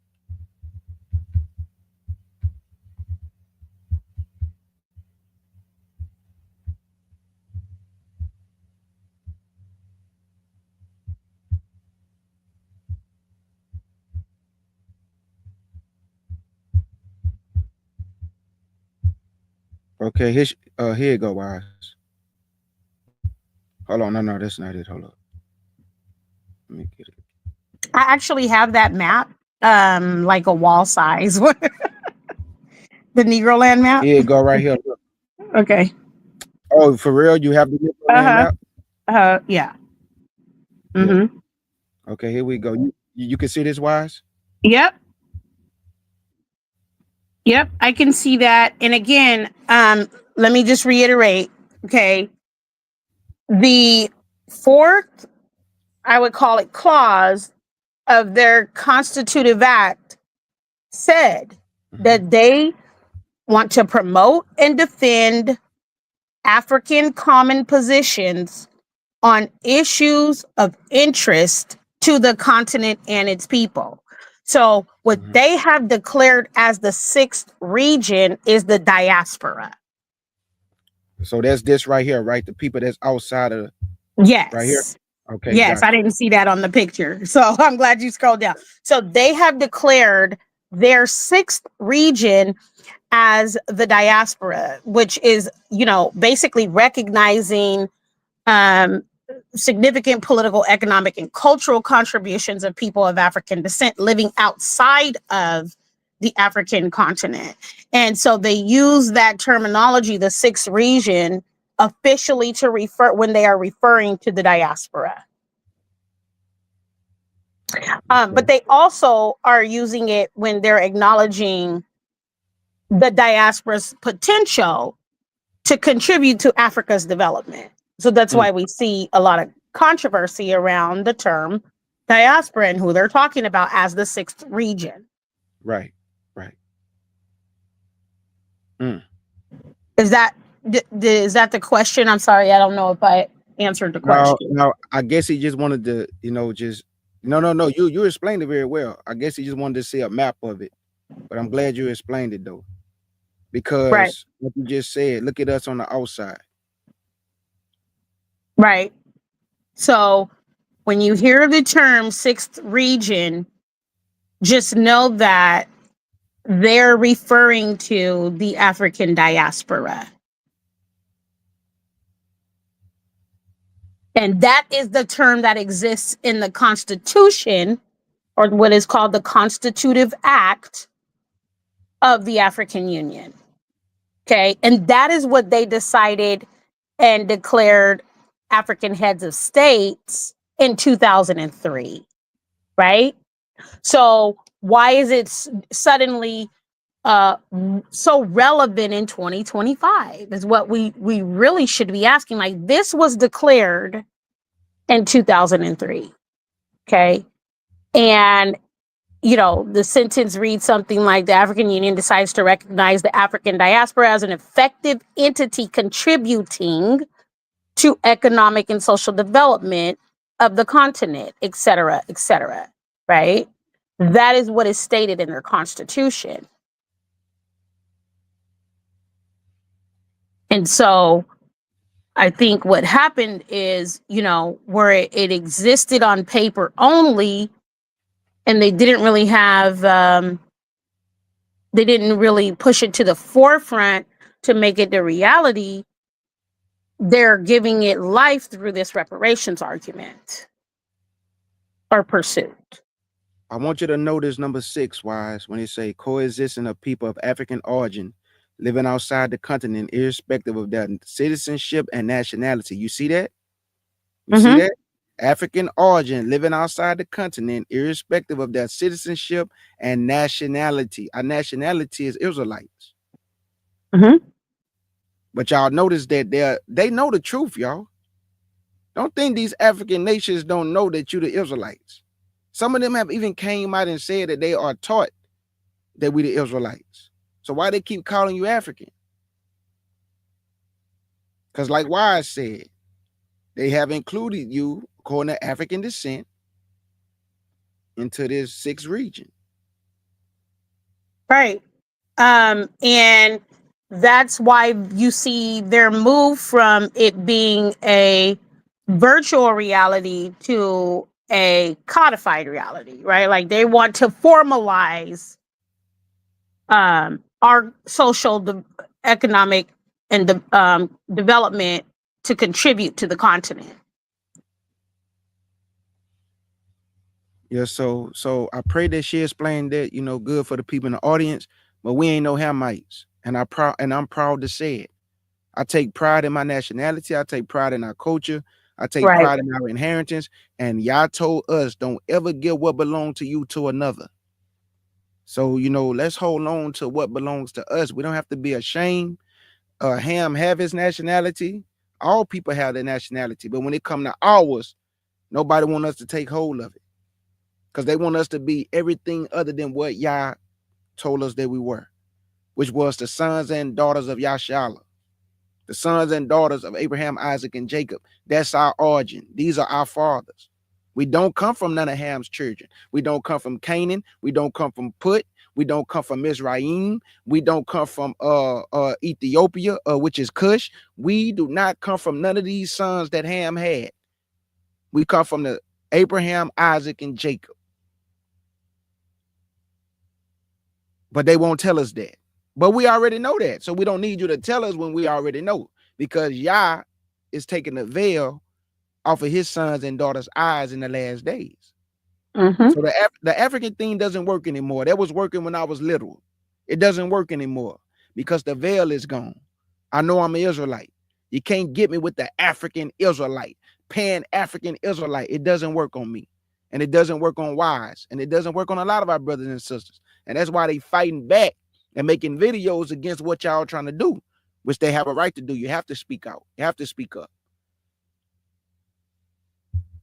Where you want me to go now? Wise? Go to the next link so I can show the people the U.S.'s involvement and other countries' involvement in this through the entity that they call the UN. Okay. Gotcha. So now we're going to the working group. Gotcha.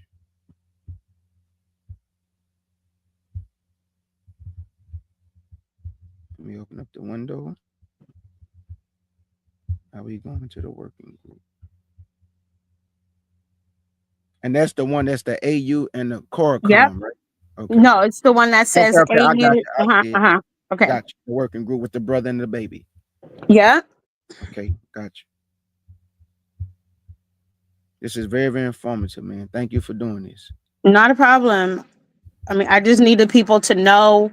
That way it takes some of the edge or the anxiety off of it, right? Because a lot of times when you hear things, you don't fully understand the origins and the purpose, right? Yeah. Even though we know that the enemy comes to steal, kill, and destroy. But I want you to see it in how they're carrying these things out versus assuming how they're carrying out. Now you'll know, because if you know how they're carrying them out, then you know how to combat that type of oppression.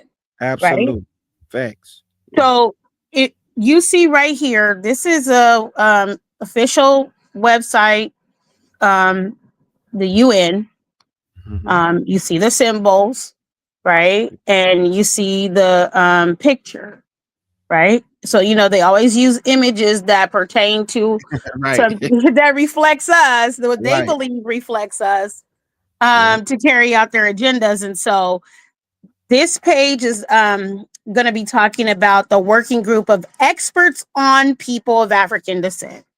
So if you didn't know, now you know that the United Nations has a permanent forum with the working group with experts that deals with the diaspora or people of who they consider of African descent. That means all of us too, that they have grouped into this, right? To have this permanent working group of experts to talk about the needs of the people of African descent in the diaspora is included in that. Okay. So, you know, the AU didn't just come up with this idea on their own, even though they are an independent entity outside of the UN. Just know that, like, you know, when you talk about conspiring with one voice, you see it. You know, you see this being carried out in a codified way, and they formalize it through their policies, their laws, their treaties, their MOUs, their, you know, resolutions, et cetera, et cetera. Okay. Under here, it talks about the mandate. Okay. And the World Conference Against Racism, Racial Discrimination, Xenophobia, and Related Tolerance. And they held this in Durban in 2001 and adopted the Durban Declaration and Program of Action, specifically requested the Commission on Human Rights to consider establish a working group. So that's how you have this working group, or other mechanism of the UN to study the problems of racial discrimination faced by people of African descent living in the African diaspora. So you know that that means they're talking about us, who they consider. Why, boy, this is some crafty counsel. They know that we are not in no African diaspora. They know that the Israelites was taking on cargo slave ships, documented history bear witness wise. They know this. The history bear witness. That's why they have to do stuff like this. Right. Right? Right. To try to continue to manufacture the optical illusion. Okay? Because if you were to ask me, well, wait a minute, you guys held a meeting in 2001. Okay, so what about from 2001 to 2025? Show me that you actually worked on the mandate, because then we done had a lot of stuff happen every day. Show me proof that you're working on the mandate. Facts. Why? We never gonna know, because, like you said, the representation is coming directly from the continent, and it's not coming from, you know, people like yourself who can sit at the table and speak on behalf of your brothers and sisters here. So you have people from across the water speaking for people, but they are not here. So I want you to know, with regards to this United Nations mandate, actually, the U.S. president does have a seat at the table and can appoint an expert on behalf of the U.S. That's what I want people to know. Well, you know, they all kinfolk ain't kinfolk, right? So when we talking about the African Union, they have their own independent entity, but then they collaborate with the UN. And when they asked for, you know, the conference, the World Conference, a working group was established. If you go down, it'll show you under working group members, right? It says that the working group is composed of 5 independent experts appointed on the basis of equitable geographic representation. That means of the whole world. Okay. And since the UN is a product of the US, you know, they always have a seat. The only other people that always have a seat, and I want to be very clear about this, is the Catholic Church. The Holy See always has a seat. And the Security Council, everywhere you will see the Holy See. The Pope has at least 1 or 2 seats.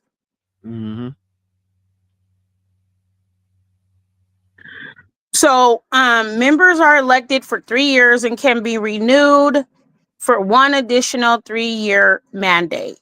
Okay. And if you want to click on the current members, you can see, I don't suppose that this administration appointed someone. I think that the one that I was looking at under Biden was about to time out. So I'm not really sure. I haven't checked on that in a little while, but I want you all to know, I'm bringing this right back home to the US.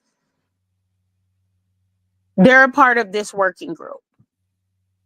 And as a matter of fact, when there was issues with the infrastructure of Alabama's water system, and they found out that it was the Black people in Alabama, where they lived predominantly, issues with their water, it was this working group that went out and wrote a report.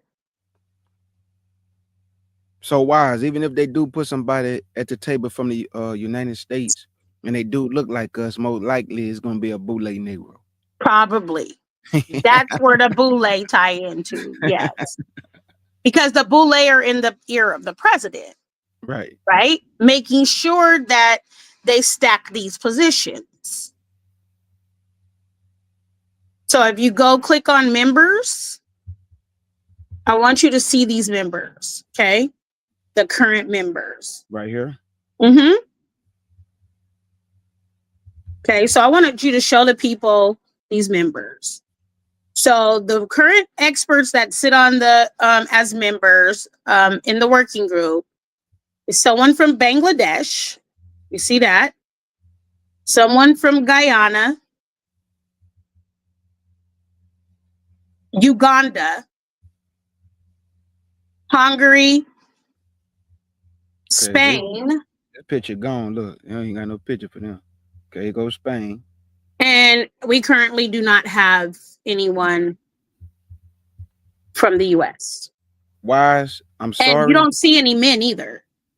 I'm sorry, Wise, but this woman from Uganda do not look like my mama. She don't look like my family members. I'm just keeping it real. We have different bone structure. Different bones. So this has been proven scientifically. We have different bone structure.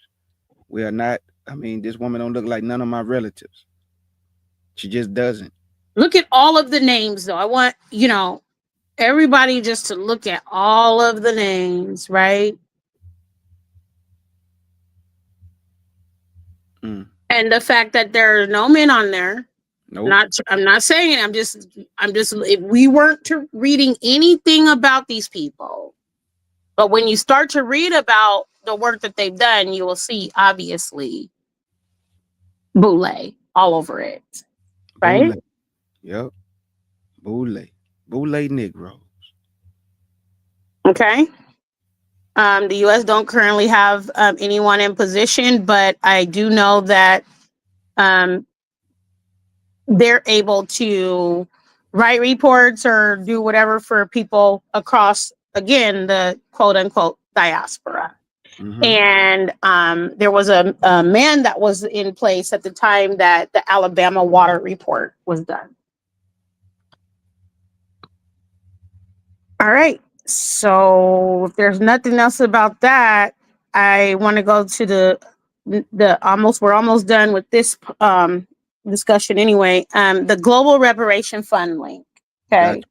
So that everybody knows what are they talking about? This 2025 reparations. Okay. So what they're pursuing is a global reparation fund. And that was established by the African Union and the Caribbean community, the Caribbean Union, call it that, right? The Caribbean community. Mm-hmm. And they are seeking reparations for slavery from their former European colonial powers. Now, why is it coming to the forefront in 2025? Because it was just established in 2023. The fund was established by the African Union and the Caribbean community at the Accra Reparation Conference, a 4-day conference in Accra in November 2023. It seeks reparations for slavery from the former European colonial powers of African and Caribbean countries. It has been announced, how the fund it has not been announced, sorry, how the fund would operate. The fund will be based in Africa. Say what? Are you shocked? Say what? I'm not even shocked, guys. I'm not even shocked. I'm just having a little fun. The funds will be based in Africa, family. Okay. A draft version of the expected Accra Proclamation stated that the African Union would engage with the United Nations. Again, we see the United Nations complicity, right? To establish whether acts of enslavement against Africans constituted serious violations of human rights at the time they were committed, and that litigation options would be explored. The president of Ghana, Nana Akufo-Addo, said at the conference that the entire period of slavery meant that our progress, economically, culturally, psychologically, was stifled. There are legions of stories of families who were torn apart. You cannot quantify the effects of such tragedies, but they need to be recognized. Akufo-Addo said that the entire continent of Africa deserves a formal apology from the European nations involved in the slave trade, and that no amount of money can restore the damage caused by the transatlantic slave trade and its consequences. But surely this is a matter that the world must confront and can no longer ignore. The Secretary General of the Caribbean Community, or CARICOM, Carla Burnett, said at the conference that we are at an important inflection point in the global movement for reparatory justice, and that it was critical to speak with one voice to advance the call for reparations.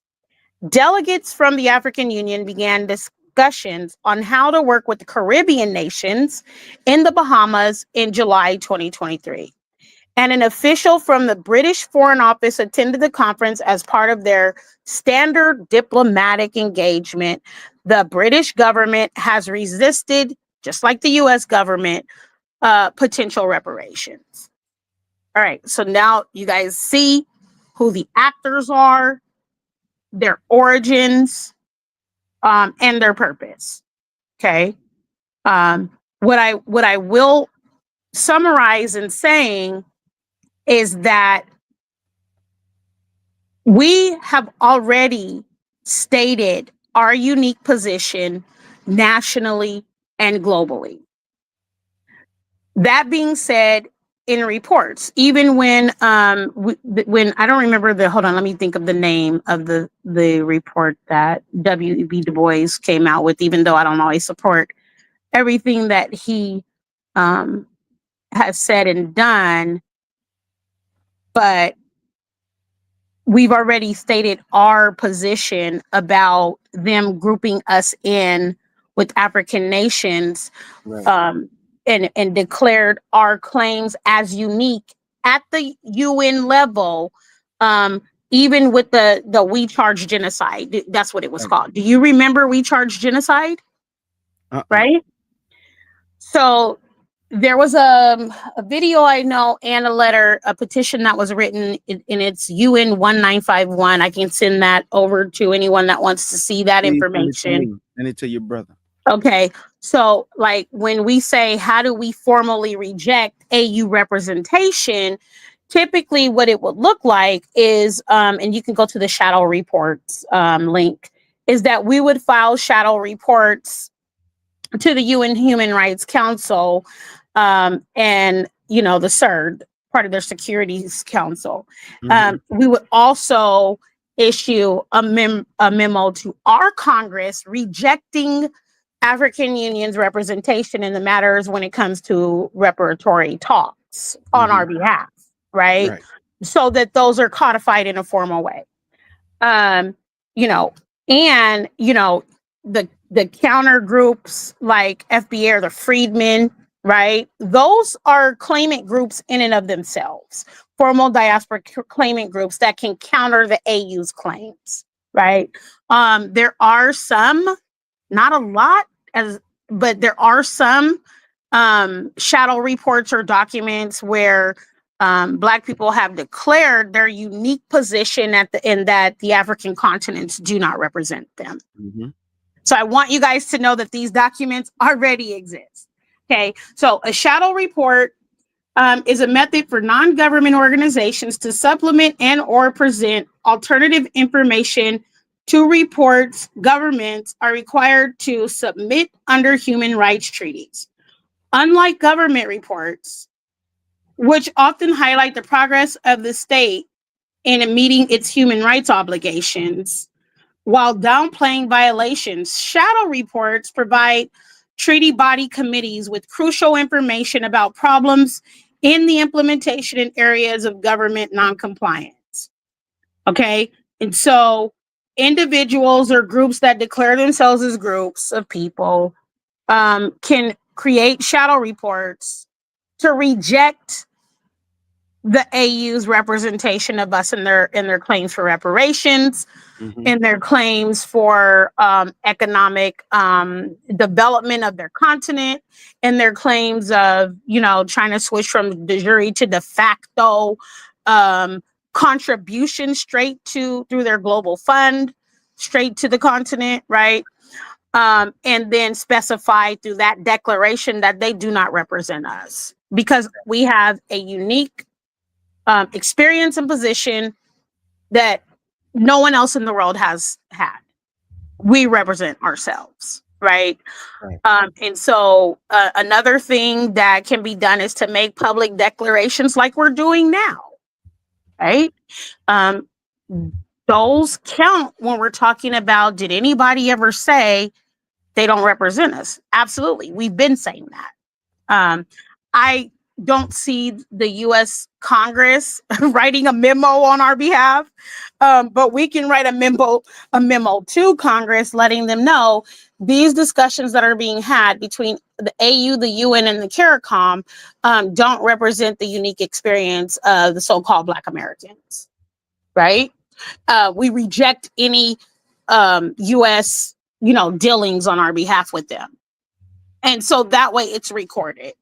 So one of the ways, like I said, that these shadow reports have been used to declare our claims at the UN is one, we charge genocide. There's also a joint surge submission. I have to send the people those links if they want them. That was in 2022. 2014, there was another shadow report done.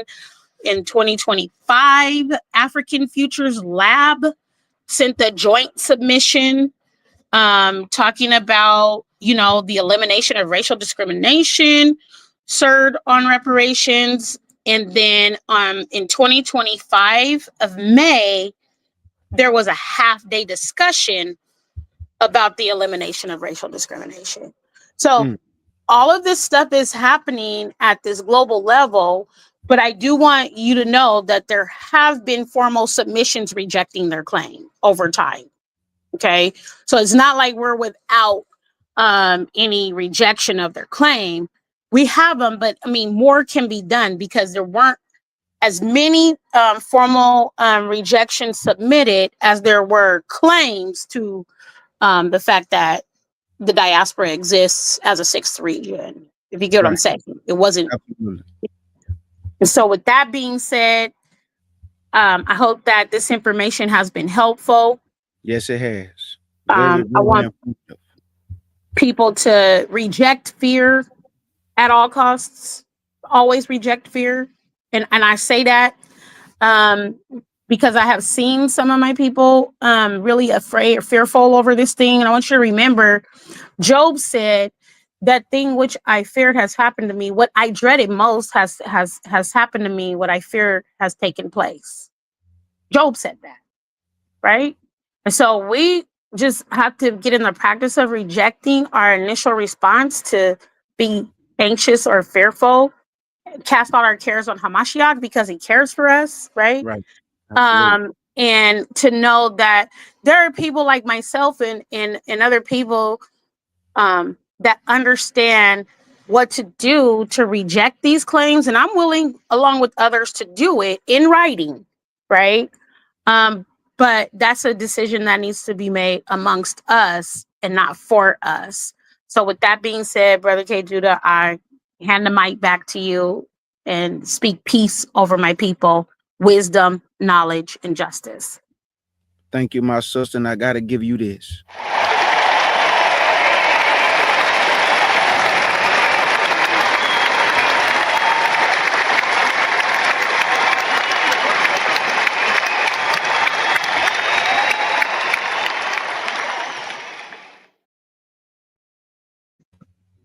I want to Thank thank you, our brother. sister. Why? Absolutely, my sister. You know, I'm always saying how powerful this sister is, man. And I ain't just saying it because she on the panel.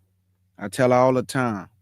If you have any questions about breaking the law down, you know, the codes that they be hiding within these things, this your person you want to go to. Wise Society is a very intelligent woman, family. So I thank her for coming on the panel. Thank her for informing us of the foundation of these things and what's really going on when it come to us as a people. I want to, Wise, don't go nowhere. Before I get up out of here, me and Wise, I have to ask y'all this. What I'm about to show you, I have asked this question to many Israelites who believe this. And this is no credit to me because the Most High is the one who opened up my eyes to understand geography, to understand maps. Africa was never called Africa. That's why I think, too, it's messing us up. It was called the land of Ham. Ham descendants was given this land, this territory forever. So I'm about to show you something, and I need somebody to answer this for me. Not the beloved family in the chat, this is not for you. Because it's the people that's teaching our people this. And if you are teaching our people this, you must be able to edify them with it. Let me open up this window and ask a good question. Watch this, family. This is why I'm going to show you why we have so much confusion.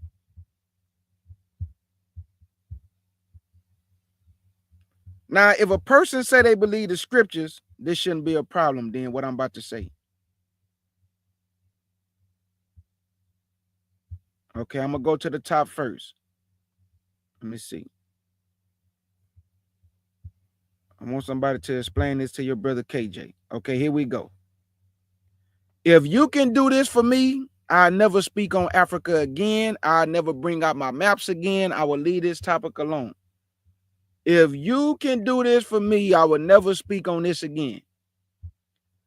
I need somebody to find the land of Israel, Judah and Jerusalem, the land of Moab, the Ammonites, the Edomites, and also find the Jordan River within this continent for me. Anybody. Where's the land of Israel? Where's Judah and Jerusalem? Where's Edom's land? Where are the Moabites' land? And what are the Ammonites' land? And where's the Jordan River that flow into the Dead Sea? If somebody can find it on this map for me. Let me bag it up a little bit. Can somebody find Israel and Judah and Jerusalem on this map for me, please? They said it's your homeland, so find your homeland. Where's Judah and Jerusalem and Israel?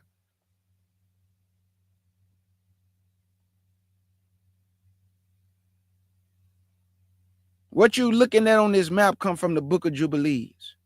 And I'm about to read it to you. And I want you to tell me, is y'all lying or is your teacher lying? And we know y'all don't lie. But evidently you calling him a liar. Because what you looking at, you won't find Israel on this map or Judah or Jerusalem. You won't even find the Jordan River. There's no Jordan River on the continent. Because the Jordan River flowing to the Dead Sea, and guess what? Judah and Jerusalem border the Dead Sea.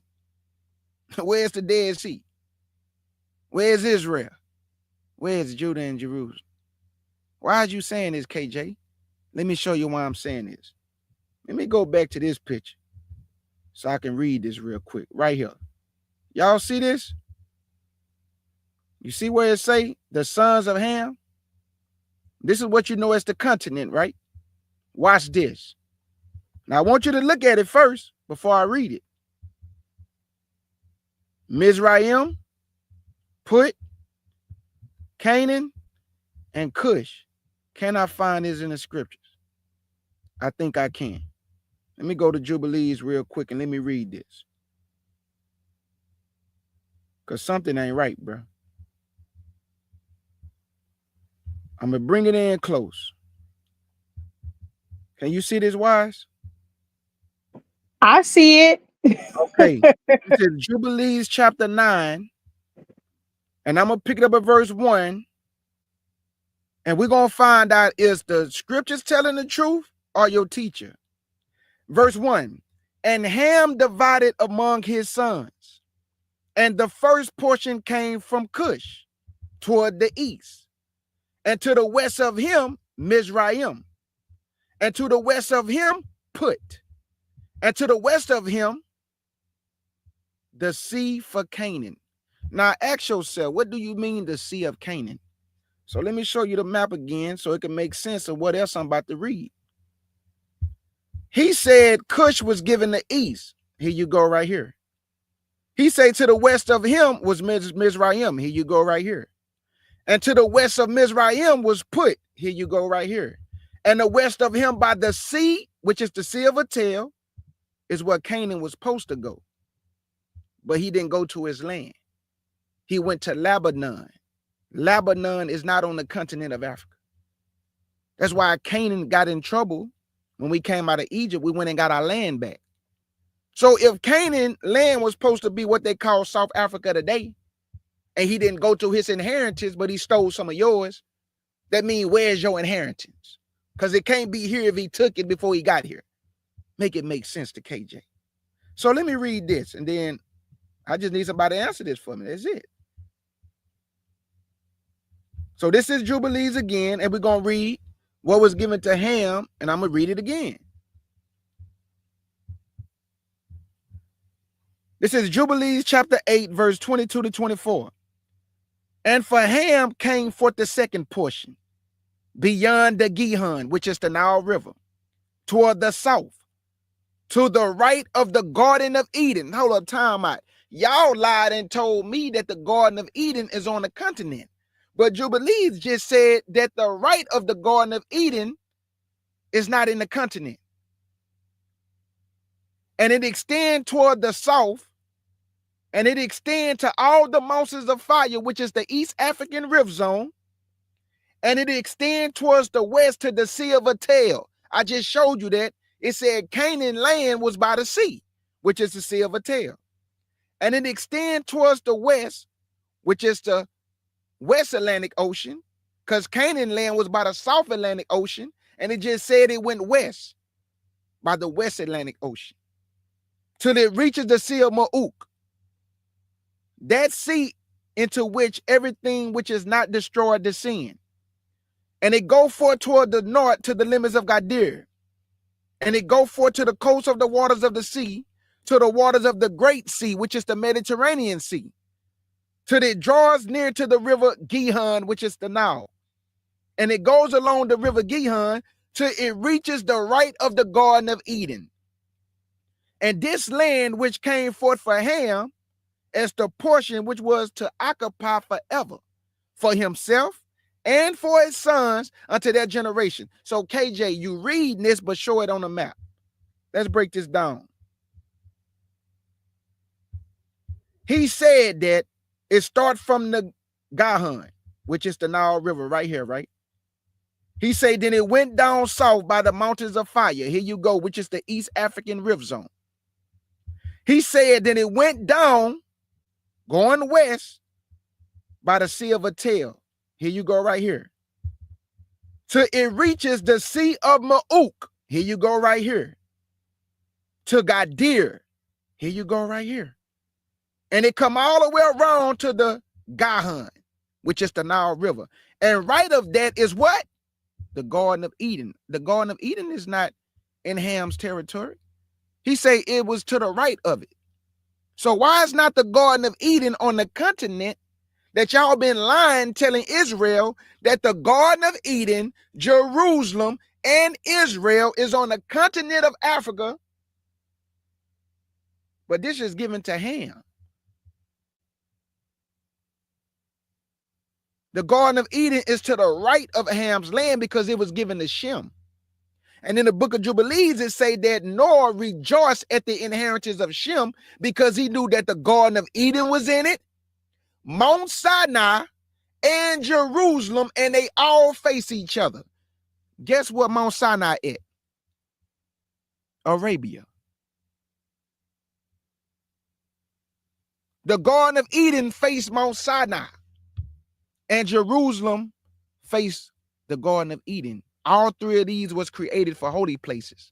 But y'all lied and say it was in Ham's territory. But Noah say no, it was in Shem's territory, which was to the east. Because Shem inheritance started from the Indian Ocean all the way to the Red Sea, to the great river Euphrates, to the great river Mediterranean, to the desert, which is the Negev desert. And Manasseh, Gad, and Reuben all dwelt east of the Jordan River. So how you going to explain this to your audience that Manasseh, Gad, and Reuben was dwelling east of the Jordan River, and I just asked somebody to show me the Jordan River on the continent of Africa? Show me Reuben, show me Gad, show me Manasseh. Where's Ephraim land? Where's Asher? Where's Issachar? Where's Benjamin?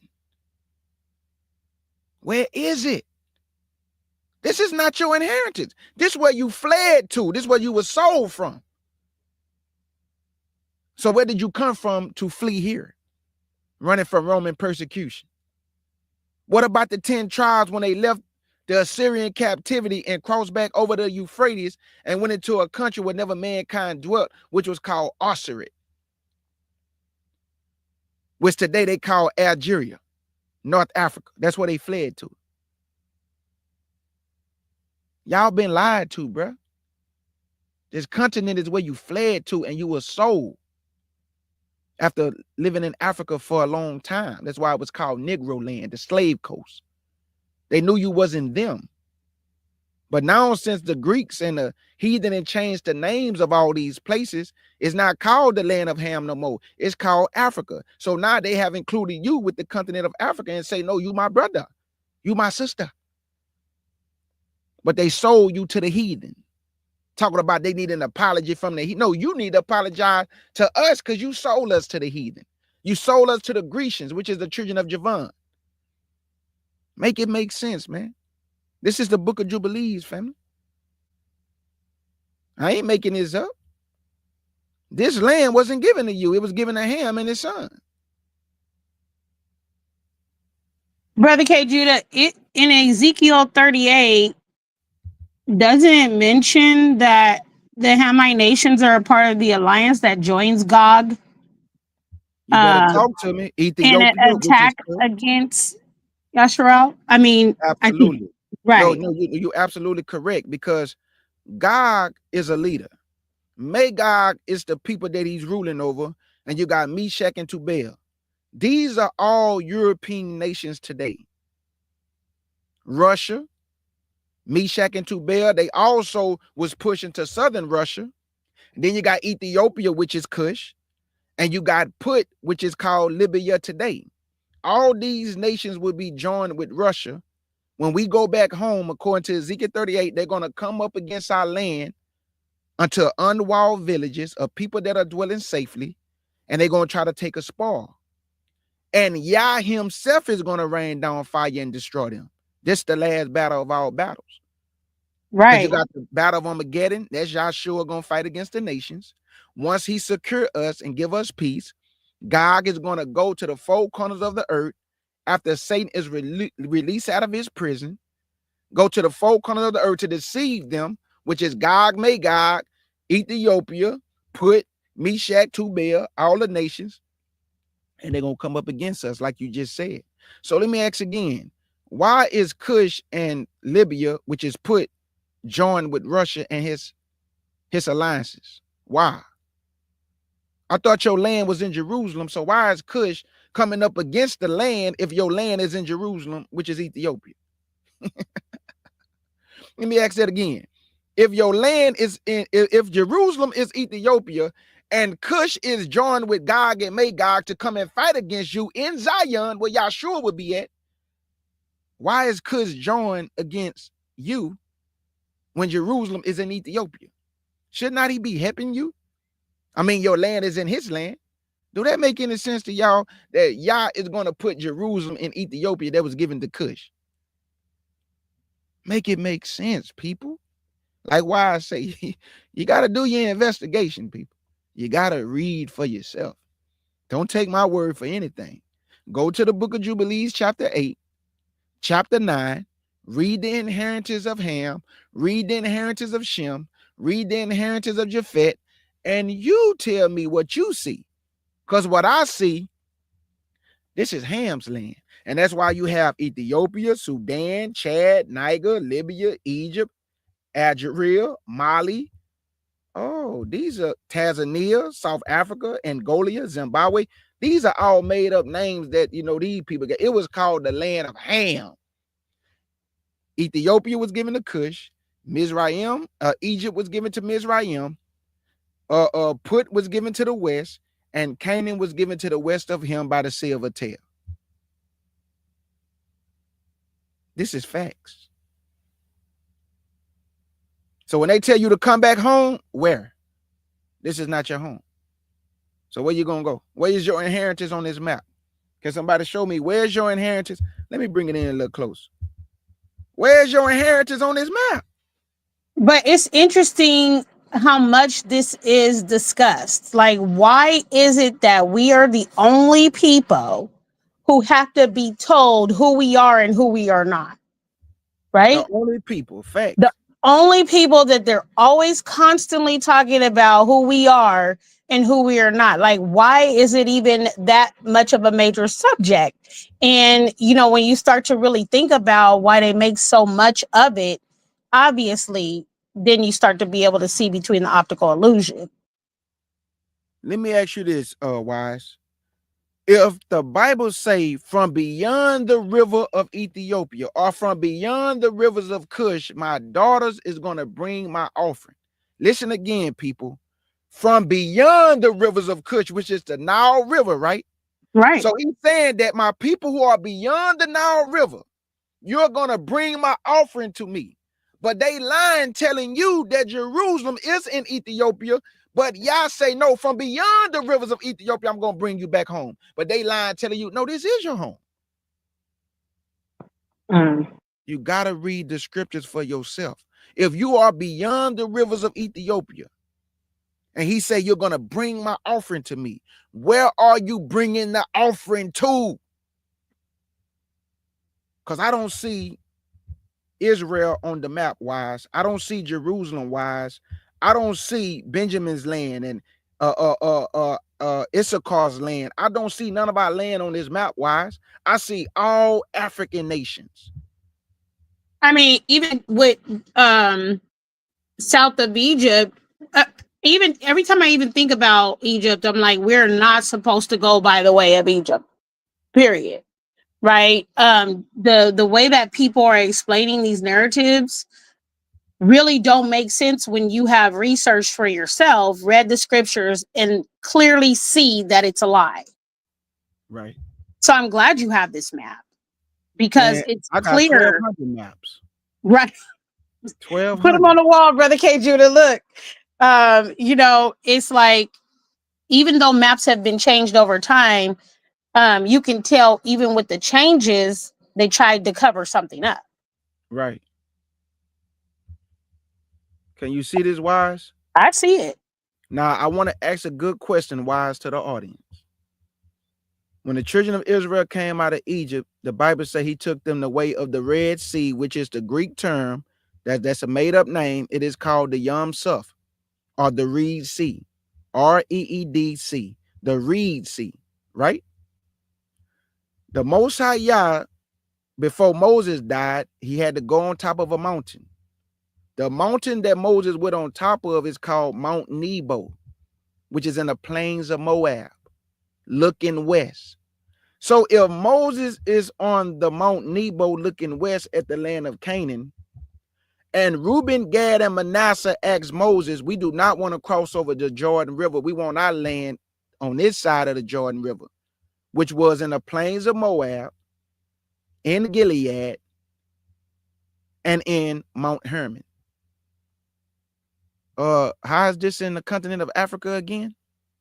Because I can go to the book of Numbers right now and read to you when Manasseh, Gad, and Reuben asked Moses, we want our land on this side of the Jordan River.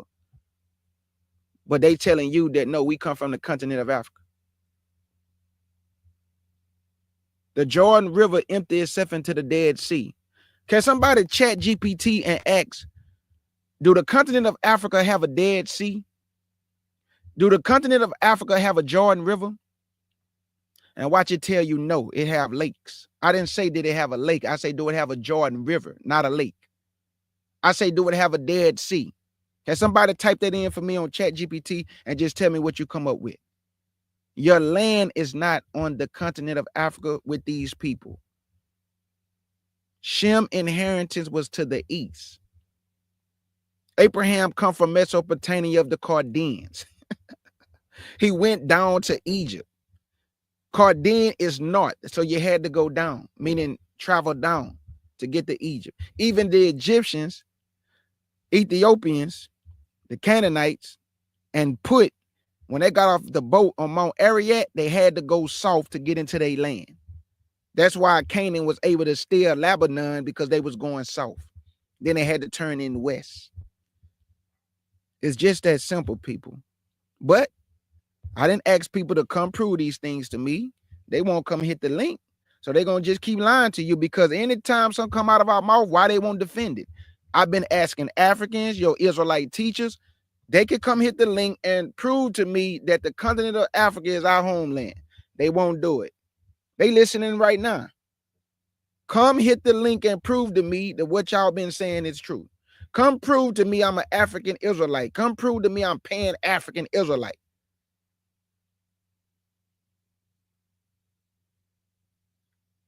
Let me show one more map and I'll be done. Let me show one more map. Hold up.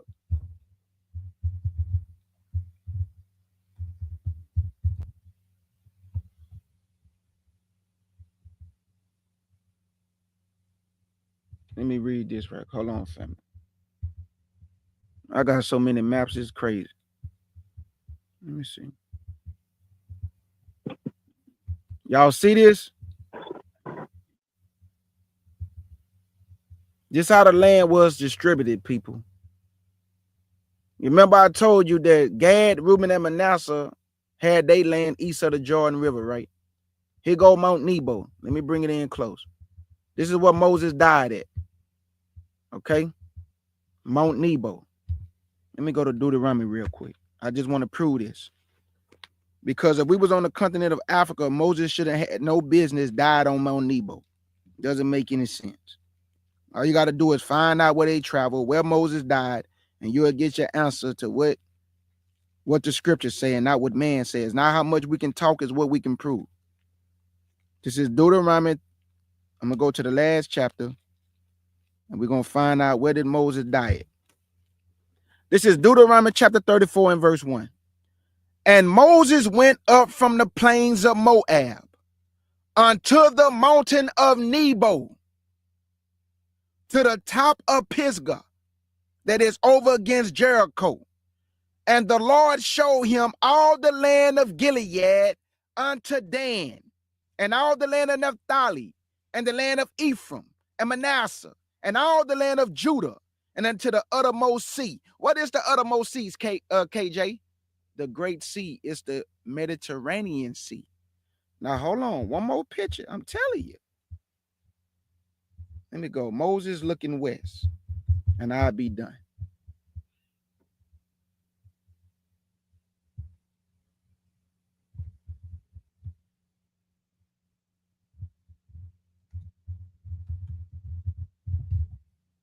Here you go. This is Mount Nebo, and look at which way Moses is looking, and you tell me what you see. Which way is he looking, wise society, if they was east of the Jordan River? Ain't this west? Yeah. From Mount Nebo, right? Mm-hmm. But they lying, telling our people that the Garden of Eden, Jerusalem, and Israel is on the continent of Africa, and Moses is looking west from the Jordan River, my sister, at all the land of Canaan, because he couldn't cross over because of what he did when he smote the rock. And So that's Moses is why looking west. they really don't want our children to read and write and understand maps and geography and things in school, because then they will be able to research and see for themselves that all of that was a lie. Facts. And he go to Right? Jordan River. He go to Jordan River wise right here. He go to plains of Moab right here, and Moses is on top of Mount Nebo looking west, my sister. And guess what else you see? The Dead Sea. Why? Because the Jordan River emptied itself into the Dead Sea. And there go Jerusalem in the back when Moses was looking at all the land. So here you go, family. This is your land in the east. But you can listen to who you want. I'm not here to fight with you or tell you who to listen to. I'm just telling you the truth. And guess what? Go fact check me, because I don't mind being cross-examined. Go fact check me. Find out if I'm lying. Find out if I'm telling the truth. If you believe the continent is your land, hey, keep going over there getting scammed by Africans. Hold on. Anything else you want to add, Wise? We don't even have to go there to get scammed by Africans. They're trying to scam us from where they're at and where we're at right now, like we just talked about for the last 2 hours.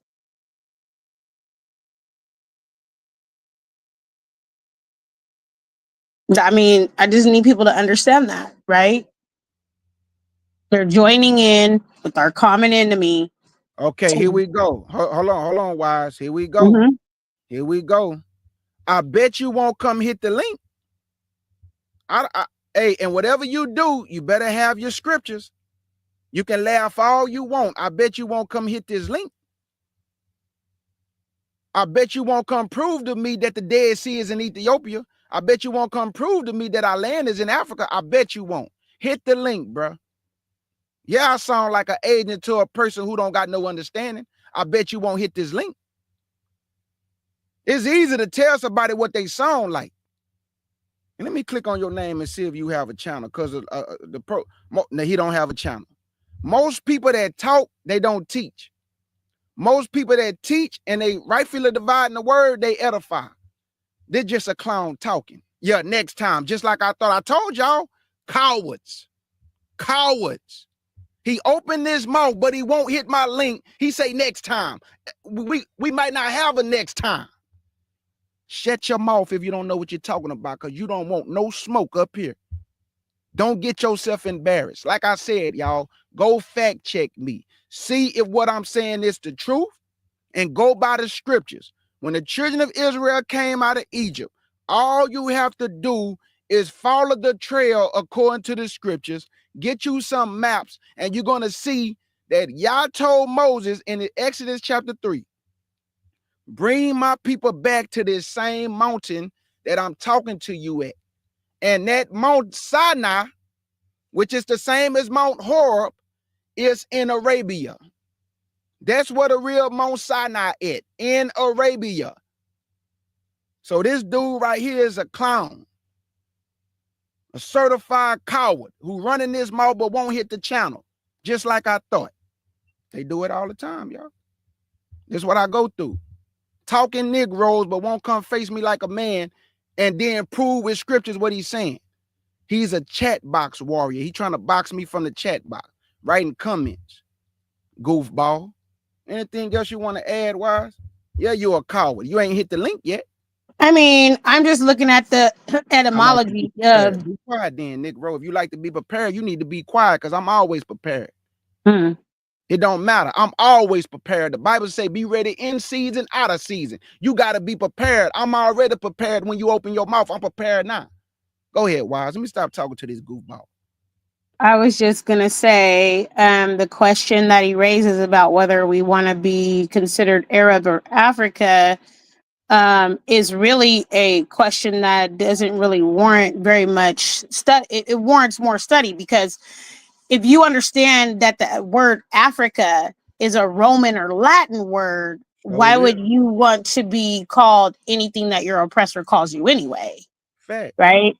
So, you know, the fact that, you know, we're having this discussion for over 2.5 hours. I don't know where those attacks came from. Well, yeah, I do. I know the source. But the word Africa, study that. Why would you want to go underneath that term? Is that who you are? How do you identify as something that another colonizer or oppressor named you? That's the problem, right? Accepting the identity that we are told instead of researching and identifying who we are on our own. Facts. Yes. Yes, my sister. Yes. I'm showing y'all how you do this, family, and I say this humbly. But I boast in Yah, not in my own knowledge, but in Yah's knowledge and Yahshua's knowledge. I'm showing y'all how you do this. People love to come in my chat and they run their mouth. But when I say hit that link, they never do it, family. Because all he gonna do is embarrass himself. Now, don't go make a video. You come hit my link and prove it to me, where I can challenge what you saying. See, it's easy to go make a video when nobody ain't up there with you. Come hit this link. Whenever you ready to go live, we can do it. And you better be prepared. Because I'm going to read scriptures, and I want you to show me that the Dead Sea is on the continent of Africa. And the Sea of Galilee and the Jordan River. Show me our land on the continent of Africa. Just like right now, guide me to a map. Where can I go? Give me some information that I can go research. He say, I said you only prepared because you got prepared. I'm always prepared. Boy, you don't know me, man. Be quiet and sit down, dog.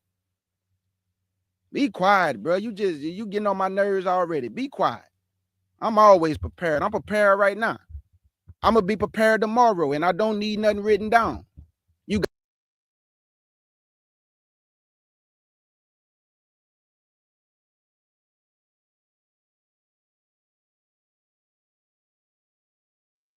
I think they jiggling wires.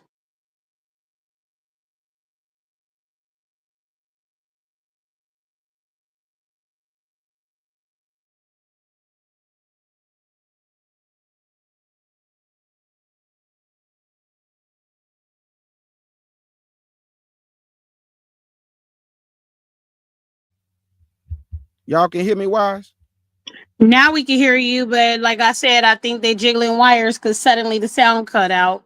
It might be him trying to flag the channel. You know, they be doing that when they can't prove their point. They get the flagging. Mm-hmm. Yeah, but hey, Wise, I thank you, my sister. Love you with the pure heart. Thank you for informing the nation as a whole. Because I'm pretty sure a lot of people gonna watch this. And I'm just happy that you was able to come and give us the foundation of these things. You know, not going into the middle. You went from the beginning and you brought it home to the end. So I thank you, pure heart. Blessings to you and your family. Tell your daddy I said big salute. I love Wise Society daddy. I'm gonna give him the video. He got that fire in him, boy. Yes, I appreciate you. I already appreciate you, my sister. Man, you don't tell me what to do on my channel. Talking about stop arguing. Negro, be quiet. Talking about you just woke up. You shouldn't be talking to nobody like me then. Well, you better go get you some knowledge, boy, and get you some understanding and fall back. Talking about you just woke up. Boy, you need to go sit down then. You still on milk. We on meat. We on meat over here, brother. Do anybody got any questions for Wise, man? Oh, yeah. I wanted to say this too before we go. I don't know if y'all noticed, but a lot of African nations, they starting to wish harm. I'm talking about us being unalive. You know, big salute to the FBA family. And I'm going to tell you why. A lot of people got a problem with people saying FBA and all that. Guess what I can rock with? They're about their people. They're not like the Hebrew Israelites, the 12 tribe chart. They just let everybody come in. But FBA about their people. Now, me, KJ, I'm about all my people scattered to the four corners of the earth. Because I'm not here to separate the Israelites. We got to gather the Israelites. So when I'm speaking, I'm not talking to the Israelites. I'm talking to Ham's descendants. You know who this goofball right here talking about you come from his land, but he can't prove it. We talking to Ham's descendants, not our people that scattered on the continent of Africa who fled there. You heard that, boy? They fled into the continent of Africa. They wasn't there before. Get you some understanding. So to all the Africans who wishing harm on us, talking about you going talking about we should be unalive and you don't got no nationality and you the only people without a culture, stop it. Stop it.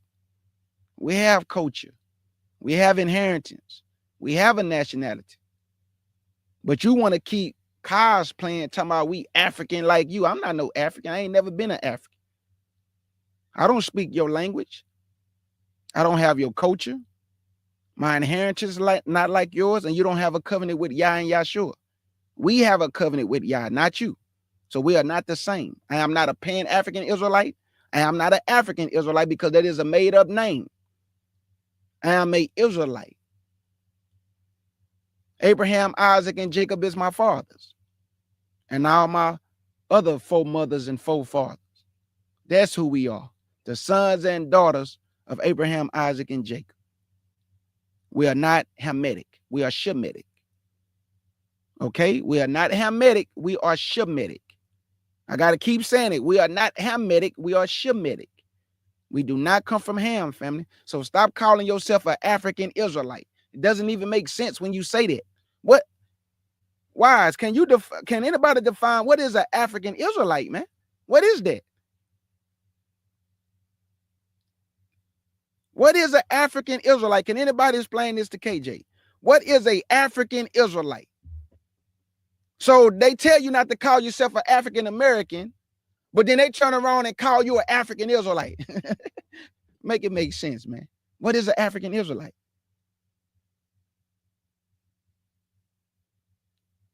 And I'm not asking y'all to define it. I'm talking about the people that's lying, telling us that we come from Africa. We African Israelite. I come from Mount Zion, Judah, and Jerusalem. I come from Israel. I don't come from no. I don't come from Ham's land. I come from Yah's land and Yahshua's land and my forefathers' land. They lie desolate at the moment because of sin and transgression. But y'all gonna bring us back. And he not bringing you to the continent. But people gonna be in for a rude awakening when they be looking at that continent and say, hold up, man, I thought we was going. And y'all taking you to a whole nother place that it won't be there. Boy, y'all gonna be in. Boy, people gonna look at y'all and be like, boy, you sure lied, boy. You kept telling us to go home. And this not even my home.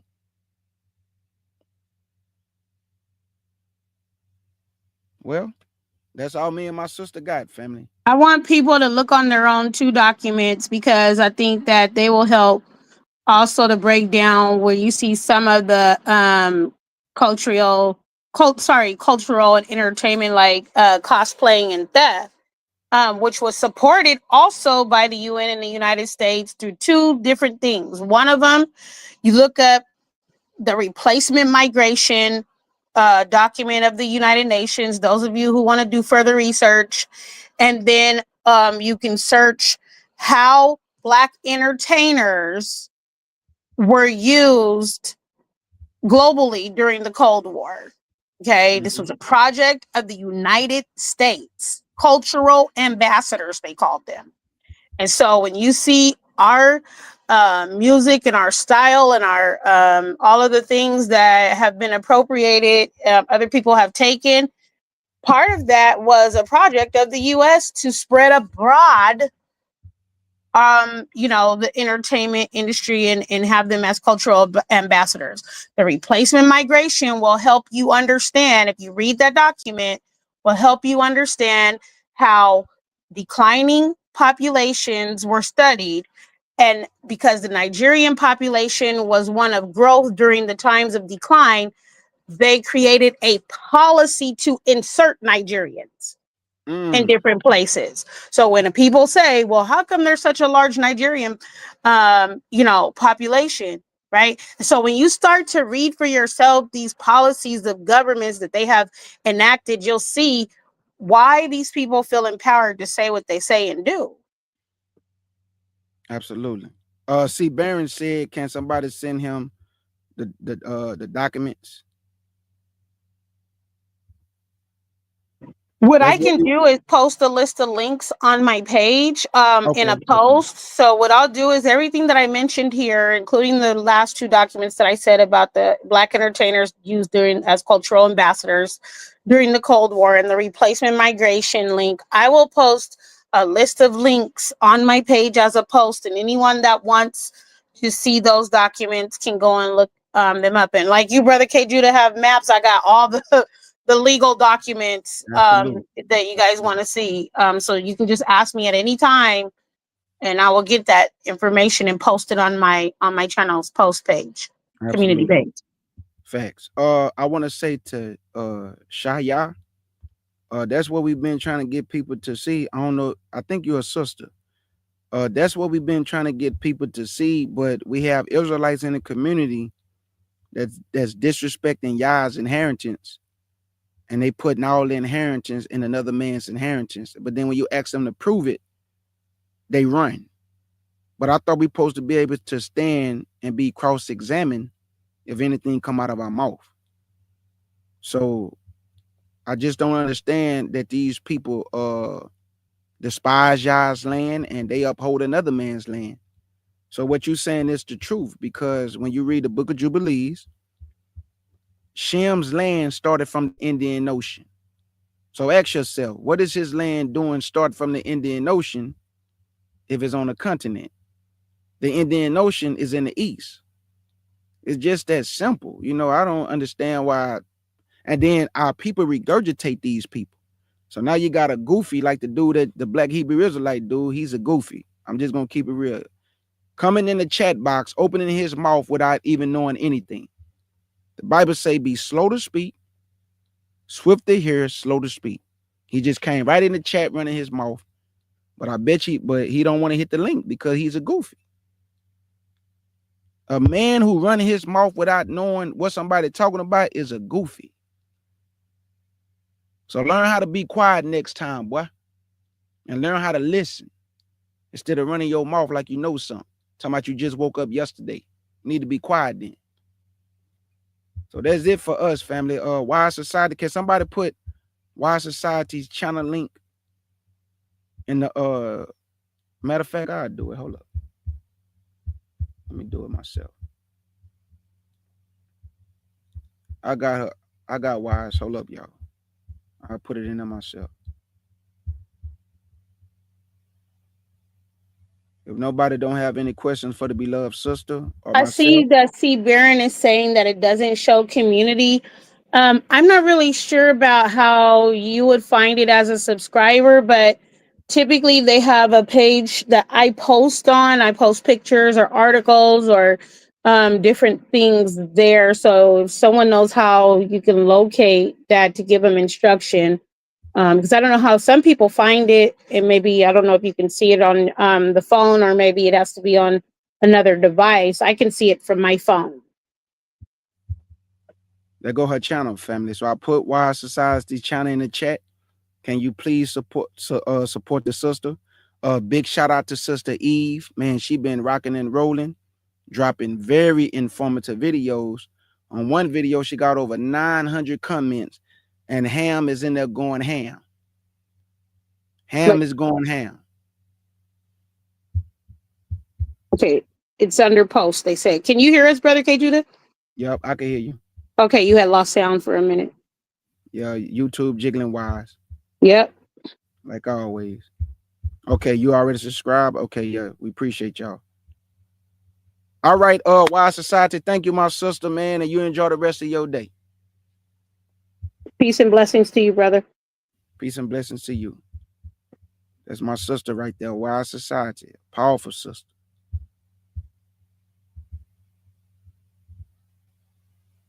A good report.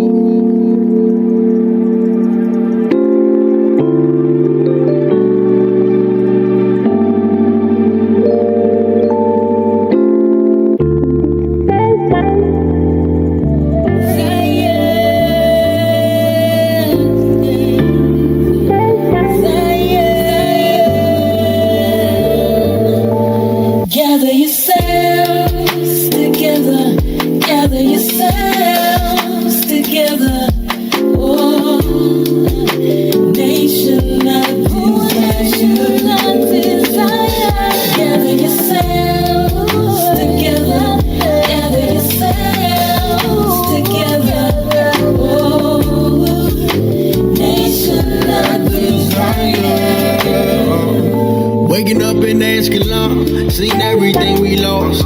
All he ever asked, keep these commandments, gave us laws. Waking up and witnessing how bad was the fall. The clouds touched the buildings, y'all, we done lost it all. His eyes upon his land from the beginning to the fall. Lights up in my eyes, I can't explain, I'm just at all. We seen his protection, bombs drop, stood tall. Psalm 91, he out the fence, he the wall. It's the time of compassion, the remnant is gathering. Self-examination, meeting with prayer and fasting. Jerusalem, a holy city surrounded by many mountains. A good land, valley, and hills and deep fountains. Y'all, we did you wrong, we wanna stay home. We devout your name, but you still waking up these bones. You the only one that get these hymns, get these songs. Gather together, he on the throne. Gather yourselves together. Gather yourselves together. Oh, nation of possession and desire. Gather yourselves together. Gather yourselves together. Oh, nation of desire. Before the decree, seek righteous, seek peace. Gotta stay humble, stay lowly, stay meek. The day of his anger approaching, we see. He want the remnant of Judah to see coast. We got the cheat code, don't need no peephole. He at the door, let him in, that's his people. The Lion of Judah gon' tear down their ego. She bout to fall, don't you end up where she go. Gather yourselves together. Gather yourselves together. Oh, nation of possession and desire. Gather yourselves together. Gather yourselves together. Oh, nation of desire.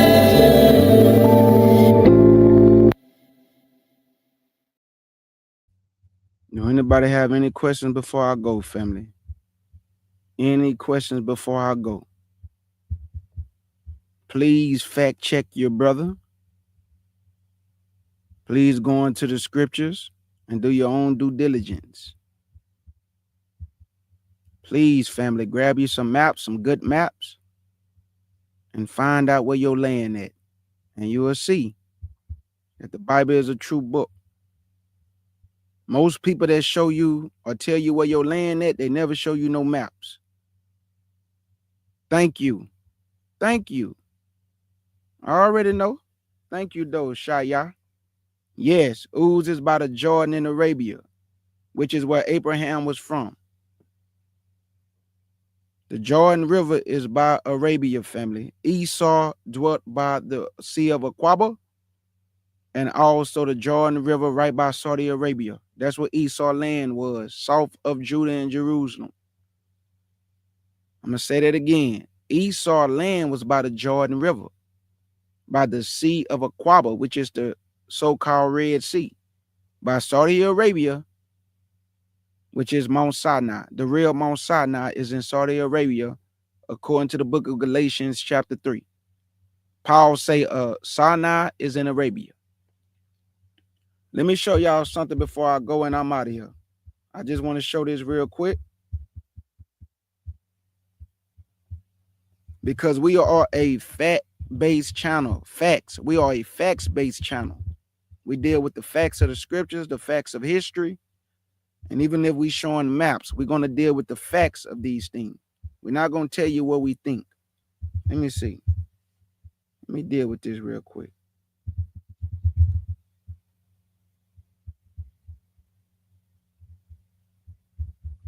Let me show this.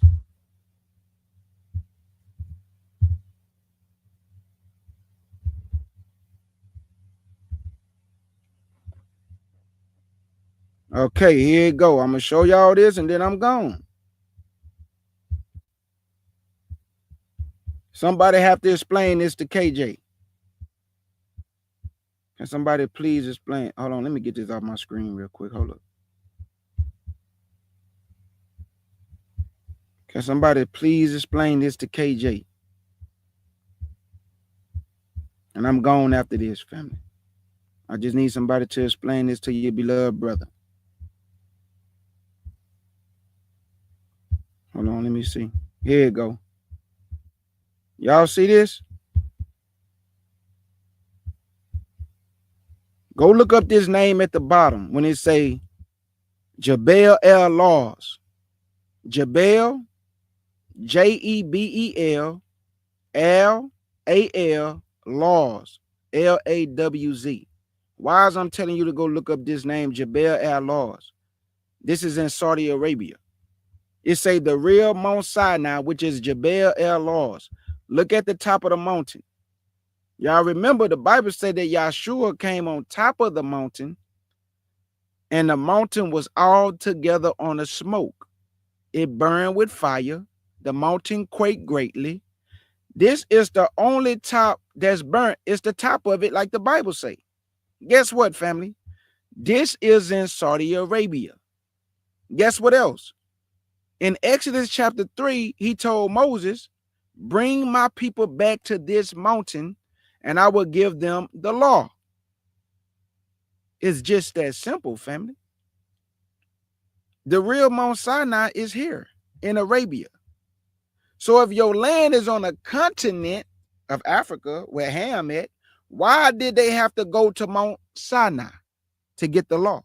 They should have just got it in Africa when they came out of Egypt and went down south. Like everybody be saying, they went down south. Stop it. Just stop it. Prove it in the Bible. This the real Mount Sinai, family. It's the only part that's burnt is at the top. Why the rest of the mountain not burnt? Why only the top burnt? I'm out of here, man. Jesus. Whew. Help us, Lord. Help your people's unbelief. like he say, help my unbelief.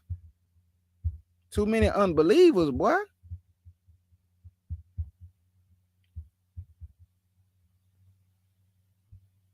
See you later this evening, family. Thank you. Okay. All right, C. Baron, big salute.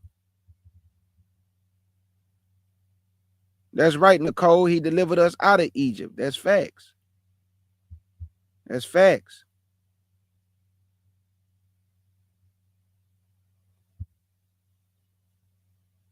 I'm just being honest with y'all. If y'all ever notice, ask your teachers to show you the maps. You better talk to me, Notorious. And what Notorious is saying is documented facts. Once our people was taken down in the Babylonian captivity, Esau moved south of Jerusalem, south of Judah, because there was a group of people called the Nabateans. They took Esau land, they exposed Esau, and he moved south of our land, and he took it. And when we came back after the Babylonian captivity, guess who was in our land? Your brother Esau. Your brother Esau was dwelling in parts of your land. He wouldn't even let you come in your own land. I got books that I done showed about what Esau did. I got encyclopedias that show what Esau did. Esau wouldn't even let you come in your own land when he got expelled from his land by the Nabateans. So when the Notorious Hebrew is saying, it's absolutely facts. Esau was dwelling by Arabia, by the Red Sea. And where's Mount Sinai? In Arabia. Because Ishmael, Abraham's son, he dwelt in Mount Paran. Guess where Mount Paran is? By Saudi Arabia. By Mount Sinai.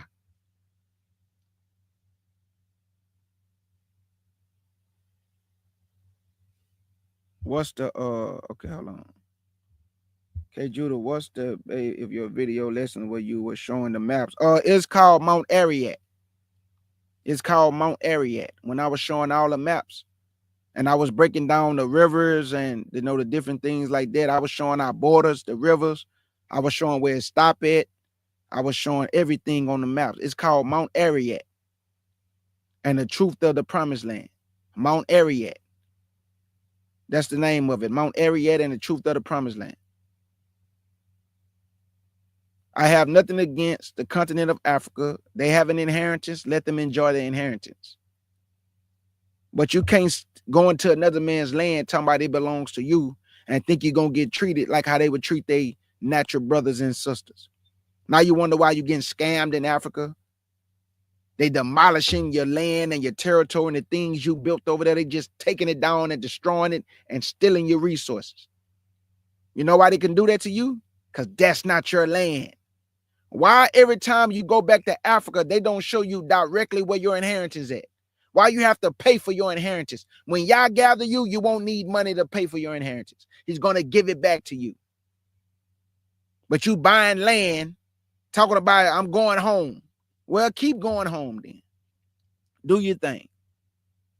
Keep going home. And they're going to keep doing what they're doing to you. I'm waiting on y'all or till the time it's time to flee. I'm waiting on y'all and Yahshua or the time when I see the sign to flee. Other than that, I'm staying right here. So I'm not telling somebody else what you need to do. You want to go to Africa? You do your thing. I'm staying right here because I understand this jungle. I don't know nothing about the continent of Africa. I can't even speak the language, but I understand my people here. So I'm rocking out with my people here until y'all come get us, or Yahshua when he sent his son to come get us, or if we have to flee to the wilderness. Those are my options. Other than that, salute to y'all. In the words of my beloved sister August Dreams, thank y'all for coming to the Lion's Den with the CUC family. Big salute to my brother Sham. And big salute to my beloved family, the Nazarene Hebrew Institute of Technology.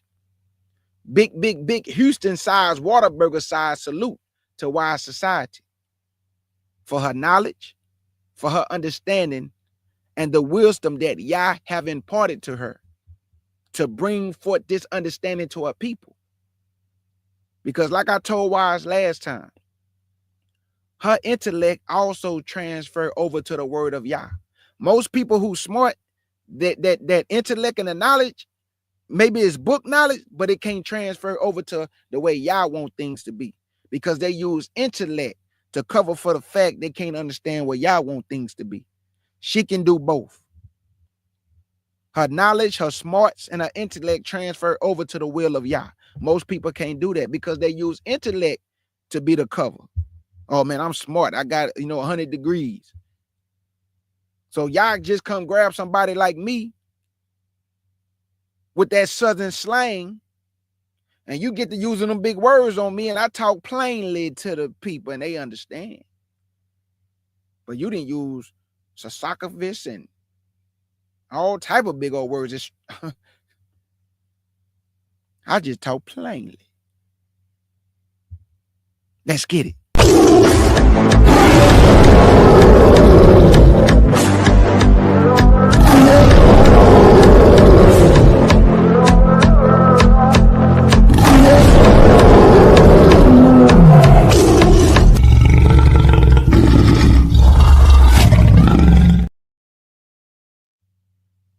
And your brother K. Judah, Mr. Michael Jackson bad with the scriptures.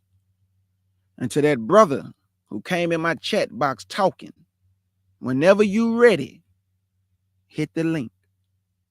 But be prepared and have your information right. Salute, family, and many blessings to you. KJ out.